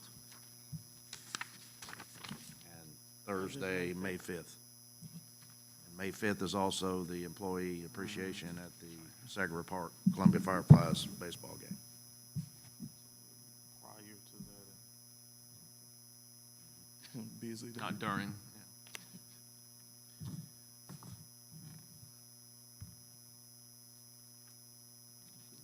And related to this budget, Councilman Brock brought up some concerns. Mr. Williamson, I need you to reach out to the legal staff and propose a special session so we can address the outside counsel fee schedule and receive that legal advice again, or the numbers, whichever is the correct way to proceed. I don't want to pick a date. I mean, we need to see when they can get that together. Yes, ma'am. I'll give you this if you Yeah, I can want give the her that. sheet. Today's session, and then we have a session on staff will meet to go over the budget 22 and 23 February. The mayor, the administrator, and Julie will meet for the first draft on March 17th. And any council member is welcome, I mean, to go in there. I know we can't meet more than 3 people, but, I mean, we're just trying to get it straight for your review. Then April 21st and May 5th will be the 2 days for the budget workshop for the full council.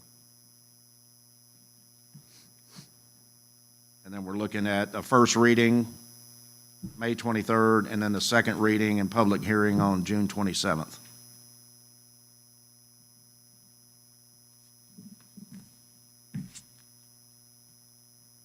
Like we've done in the past, I mean, we can have individual meetings with councilmen if they want to go over at some point in there.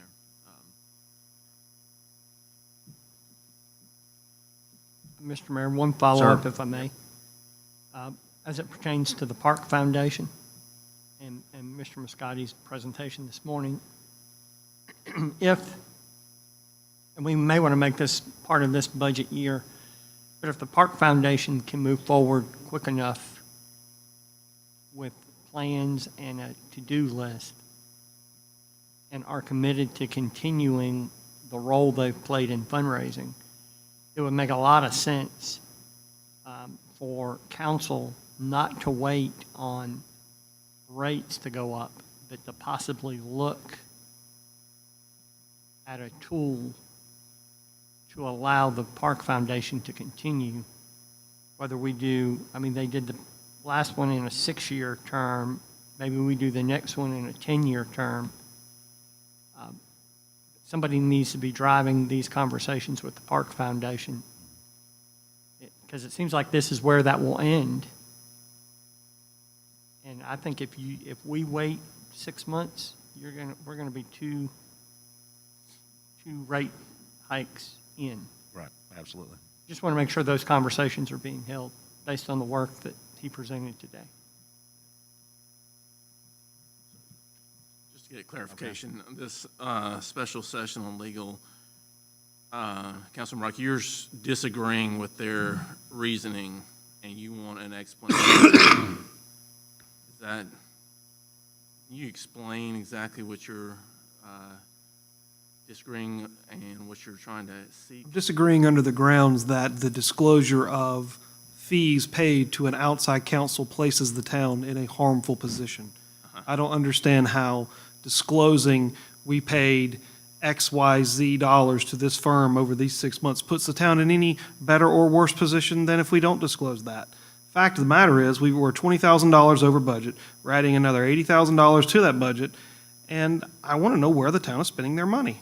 And everybody else up here is entitled to that information. Anybody within the state of South Carolina is entitled to that information. Now, if there are musings or thoughts or legal advice attached to some of these payments, then redact that information.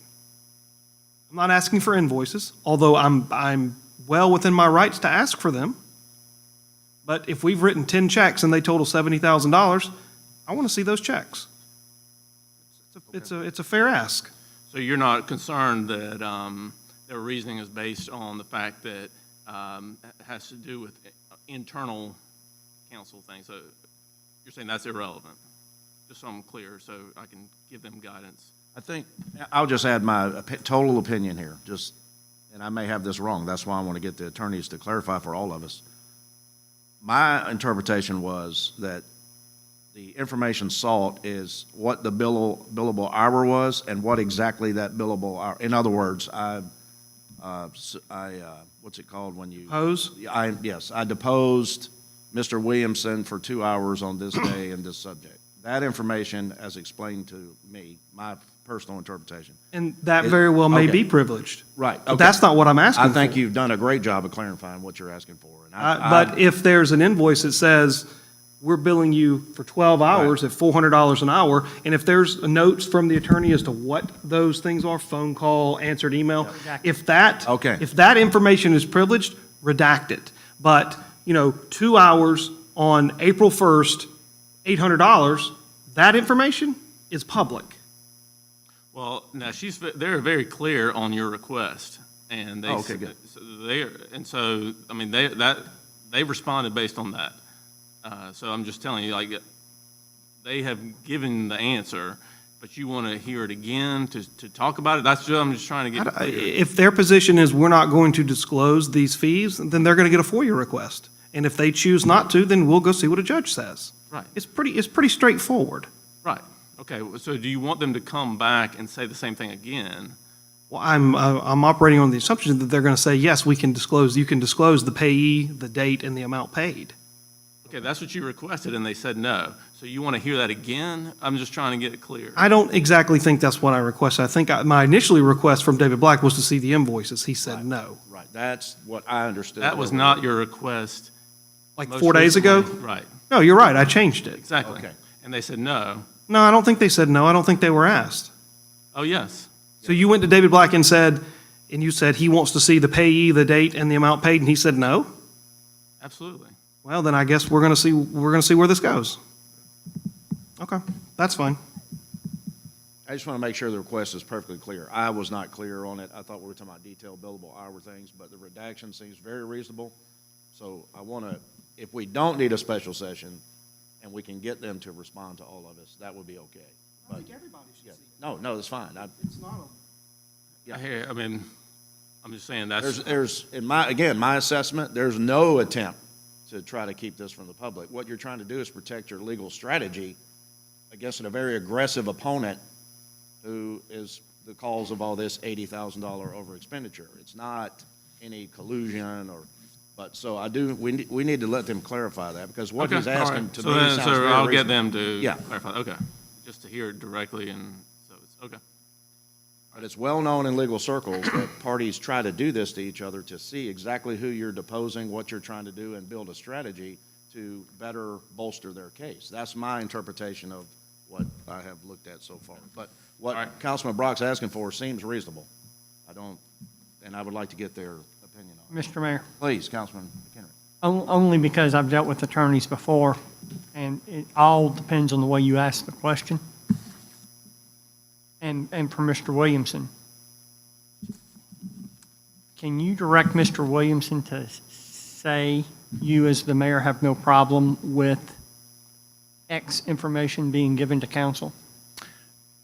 Very good question. When it comes to legal advice, and I defer to our attorneys who are paid and qualified to give us advice on Understood. any pending legal matter. Yep. If someone was to request all the billable hours and what was paid on a case from 2 years ago, that would be released the same day. Sure. Because the case is over. There's no, but when you have a pending legal case, Mm-hmm. and that information could get into the other hands of the opposing, you see the advantage that. No, absolutely, Yeah, I do. okay. And I think my point is this. I don't care how many times Mr. Williamson asked Mr. Black, it's his case. He's the attorney on Right, the case. right. He's not going to release that. Right. No matter how many times, even though we, as a council, may think, his request seems to be legit. Yep. You're talking about the town's representative. Right. Legal representative on a case. He is not going to show a single card that he doesn't have to show. So I think, I just want to go back one more time to Okay. make sure, because I'll be honest, I was not clear on Councilman Brock's request. I thought he was looking for the individual billable hours or what it was called for. The attorneys had already told us that is not releasable till after a case is settled, whatever they told us. I don't remember exact words, but I'd like to revisit, especially now that you're on the Sure. board now. and my frustration is every time we revisit a lawyer, Yeah. somebody's clock gets punched and we continue to write checks. Unfortunately, That's that, why I'm trying to kind of. unfortunately, that simplify is the position we've been put in. this. And you don't want an email or a memo, you want a discussion. Is that? Yep. I was trying to get you some clarification, but Yeah, thank you for doing that. came up short. All right, well, that's all I have, Mr. Mayor. All right. Any further comments, council members, before we adjourn? Any open citizen wishing to speak? Any citizen wishing to speak in open session, I should say? All right, hearing none, I'll be looking for a motion to adjourn. So move. It's been properly motioned and seconded to adjourn. Any further discussion? All in favor signify by saying aye. Aye. All opposed? The ayes have it, we're adjourned. Thank you for your time, gentlemen. I thought it was coming immediately, not that I want to stay here all day.